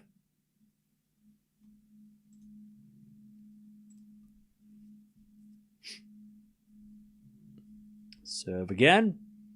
Into the forehand of Fritz. Off the tape goes into the forehand of Alcaraz. Fritz. Oh my God, Alcaraz hit it in! I think everybody in the stadium thought it was out. But somehow Alcaraz forehand down the line hits the back of the line. I think everybody just stood there like waiting for the out call. It's crazy. Match points Alcaraz, 40 love. Yeah, that was in. Crazy. 40 love. Alcaraz serves. Down the tee, a let.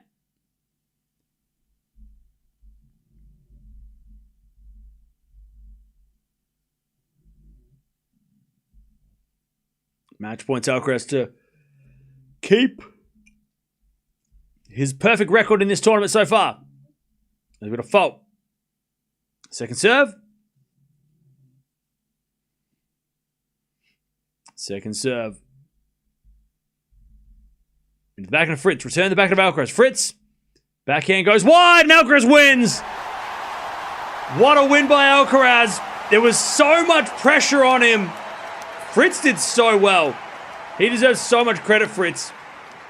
Literally 2 bad games from Fritz was the difference. A bad game at the end of the second and a poor game in the middle of the third. That was all that separated these guys. Like, Fritz was toe-to-toe with Alcaraz and just had 2 poor games where he got broken pretty bad easily. But for the 99% of the match, Fritz was right there with Alcaraz, and that was exciting. That's fun. That's what makes it fun. But Alcaraz is too good. That's why he has slams. That's the difference, right? The guy that, Alcaraz is just going to play better for longer. Or at least play at a higher level for longer. And Fritz just had too little break, like the serving to get to the tiebreak and then the middle of this third. Just those little moments for Fritz where he just couldn't. He he let himself down on serve. But again, those were the only two games, and early in the first set, but he recovered pretty quickly. So yeah, but that's what Alcaraz he makes you do that, right? But Fritz should get a lot of credit for that performance, because I don't think anybody expected Fritz to be that competitive. Yeah, he's only got to win one more match now, Alcaraz. He's just got to beat Musetti, and he's number one. He'll be number one. He'll be year-end number one. He can't lose the number one ranking. He solidifies the ranking. All right. That wasn't even Alcaraz's best performance. Well, that's the thing. But it was one of, besides those two games, that was one of the best performances from Fritz. But to be fair, the second set, Alcaraz played a lot better, and Fritz still hung with him. So, the first set, you can say, well, yeah, Alcaraz was not playing well. Fritz still played solid. But the second set, Alcaraz was playing great, and Fritz was still close. So that's confidence for Fritz too, even though and he'll probably say in the press conference as much, like, I had that match. That match was on my racket. But,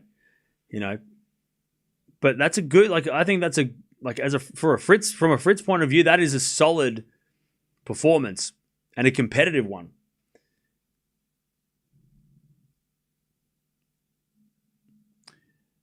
All right. So, yeah, we've got about 3.5 hours till the next match. Not as many hours as we've had. We filled in a bit of time here, which is good. If you're leaving, don't forget to sub. Demonor versus Musetti comes up in 3 hours. Yeah, that 14-minute game in the middle of the second was very important, yeah. Sinner could give it tomorrow as well as if he loses to Zverev. Well, yeah, I mean, Zverev was playing really well in the first match. Sinner can only be number one if Alcaraz loses to Musetti. Exactly. Or if Sinner loses to Zverev, like somebody just said. If Sinner loses to Zverev, then Alcaraz number one.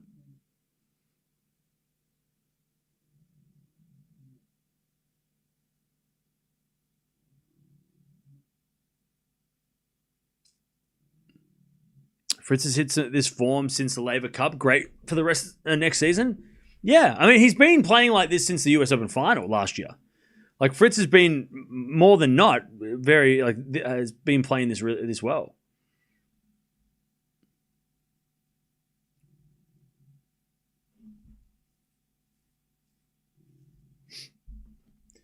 All right. In my opinion, Fritz could not have played any better. Yeah, I agree. Against anybody else, against 99% of players, you can afford to have a love 40 game or two, right? I mean, Fritz could have gotten away with having a love 40 against maybe Musetti or Demonor, and he could serve his way out of that trouble. But you can't go down love 40. And he did it twice. He probably did it more than twice, but the two games that he lost, he was down love 40, and it was quick. Right, he went down love 40 in about 30 seconds. It wasn't like he hit a backhand error, then a double fault, and then another error, and then it was down love 40. You can't do that against Carlos, especially in the moments like serving to get to a tiebreak or in the middle of the final set. You can't afford to do that. And Fritz didn't do that until but the two times he did, that was what cost him, right? But again, he's probably going to say in the press conference, I was with that guy for 95% of the match, right? And just two lapses in concentration cost me the match. But if you're Fritz, you're taking a lot of positives out of that, And the only negatives were, yeah, I played two bad games on serve, and you can't afford to do that, right?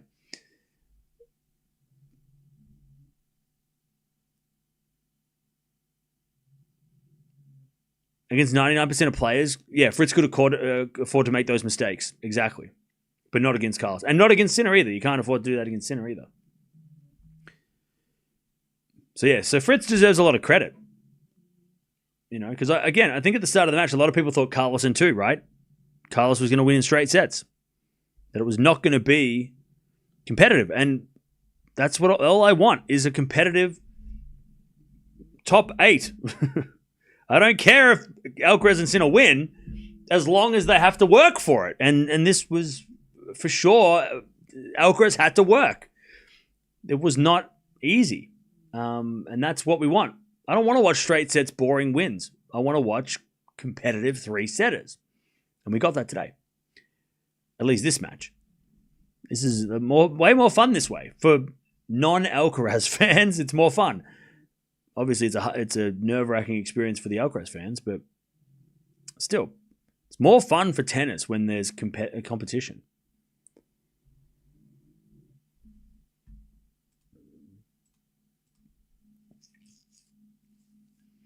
Fritz will probably qualify for the semis if he beats de Minaur. Yeah, it might come down to that. De Minaur and Fritz, though, have a very close head-to-head, so it'll be a pretty interesting matchup. Yeah, I saw Cruz Hewitt got a win in a challenger today. Alcaraz is not qualified. It'll come down to tonight's match. So if de Minaur beats Musetti, Alcaraz qualifies. If Musetti beats de Minaur, then it depends. It'll come down to the last match. We heard you. Your take on the match. We heard you. All right, then go home. You have nothing more to know. You know how it is. We heard you. We heard you. Okay. Well, you are dismissed. Class dismissed. Go out and go to recess and get some food. Has Alcaraz already qualified? No. It depends on tonight's match. It depends on tonight. But yeah, if de Minaur beats Musetti, then Alcaraz qualifies. Because then it will come down to Fritz versus de Minaur. Winner goes through, loser goes home. Like Swiatek and Nisimova in the WTA Finals. It'll be a similar situation. Where Raducanu qualified, and it was who was going to finish second. What's my prediction for the semis? Zverev, Sinner, Alcaraz, Fritz.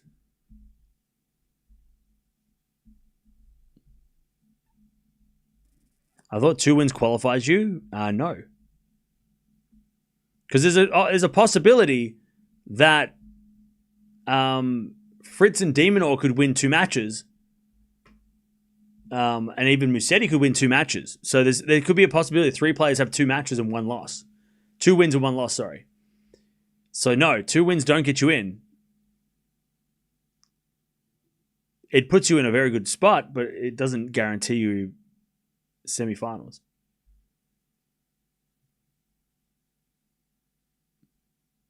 Ash Swiatek last year. She had 2-1 and she lost. She finished 3rd.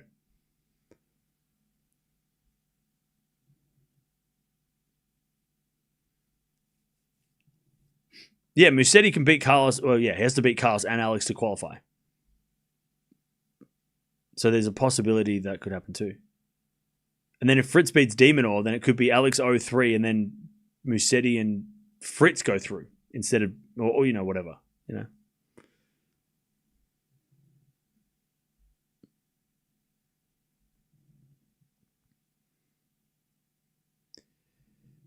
All right.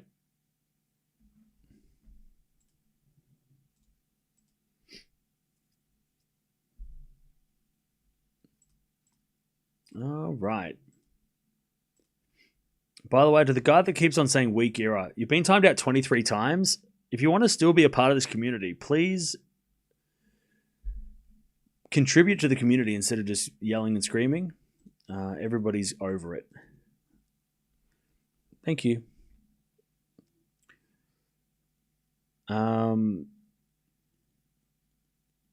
So Alcaraz has to win 1 more match to clinch year number 1. Yes, that is. Or Sinner loses a match. So if Sinner loses Zverev, then Alcaraz number 1. If Alcaraz beats Musetti, then Alcaraz number 1. Doesn't matter what Sinner does. That guy must be fun at parties. I think that's why he's here, because he doesn't get invited to parties. So he's in here because he's like, because nobody's he's not going to any parties anymore. They stopped inviting him. So he's like, well, I'm going to come in here and talk about shit. Nah, go somewhere else. Weak era is such a boring thing to say. Such a stupid thing to say.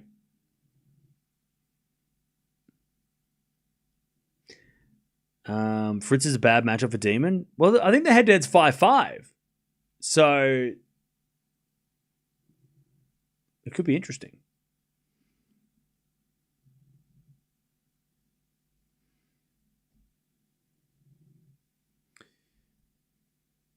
Why would Alcaraz be facing Sinner in the semis?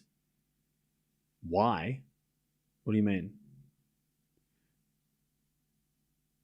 Could Musetti beat Carlos? Probably not. Would world number 3 is closer to 1,000 in the world than number 2? Yeah. That's the rankings. Fritz has won the last 2 matches. Oh, against Demon? Ooh, that is going to be... If we do get that, I'd love that to be the match that decides the semis, because, one, it's easy to understand, but it would be really fun to see Demon versus Fritz be like almost like a quarterfinal. And then the winner would probably play Sinner. Alcaraz has no aura? Dude, you don't watch enough Alcaraz. Don't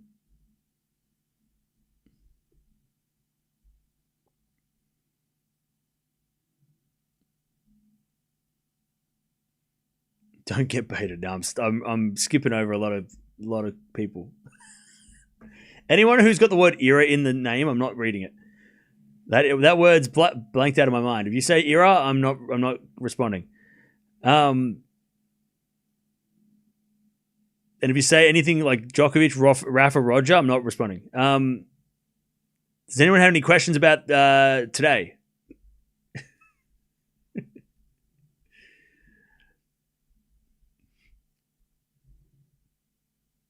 Anybody have any relevant questions that make about today? No? Okay, cool. All right, I'm going to get out of here. But before we leave, don't forget, you got to sign up for the... if you haven't already, I know a bunch of you already have, and I appreciate that you have. We're working with Trace this week. Sign up. If you want to be in the sweepstakes, you got to make sure you claim every day. So all you got to do is you click the link, you jump on over, you pick who you're rooting for. Doesn't matter if they don't win. If they lose, that's okay. It's not a prediction thing. No matter what happens, as long as you do it every day, and you will get into you'll go into the sweepstake for that. So, and if you haven't been doing it, so let's say today's your first day, it doesn't matter if you missed out on the first 2 days. As long as you do it from now on, you'll still be in the sweepstake entry for a signed tennis ball potentially, or Taylor Fritz's headband, or if you keep doing it for the rest of the week, you could be up for something like a signed Sinner shirt, or maybe some ATP Finals towels. So there's definitely still a lot of prizes out there if you want to... but you got to make sure you do it every day. But don't worry, if you keep coming here every day, I'll remind you every day. So it makes it even easier. So you don't even have to remember, as long as you're in the streams. Or you'll get notified. You got 7 hours to claim the day 3 or day 1, depending on what day you signed up. But make sure you jump on and sign up. Get some rest for the next match. Yeah, I'm going to go watch a movie. I think I've got 3 hours, so I'm going to go watch something. I don't know what I'm going to watch, but I'm going to do something. I'd love to get a signed tennis ball. I don't. Even if somebody won a towel in the chat, if somebody in the chat won a towel, if somebody from this community wins something from this, would be so good. I would love that. It'd be so exciting to to get our community to win a prize. And oh, by the way, it's free. All you got to do is email. You put your email in. They'll send you a code, and then you put in make up a username, and then you just got to claim the collectible for each day. Like I said, you could do it one day and you'll still be in the draw to win Taylor Fritz headband.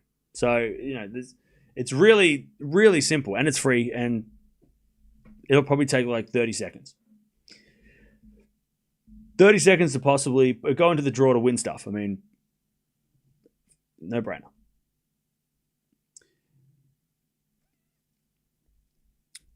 All right.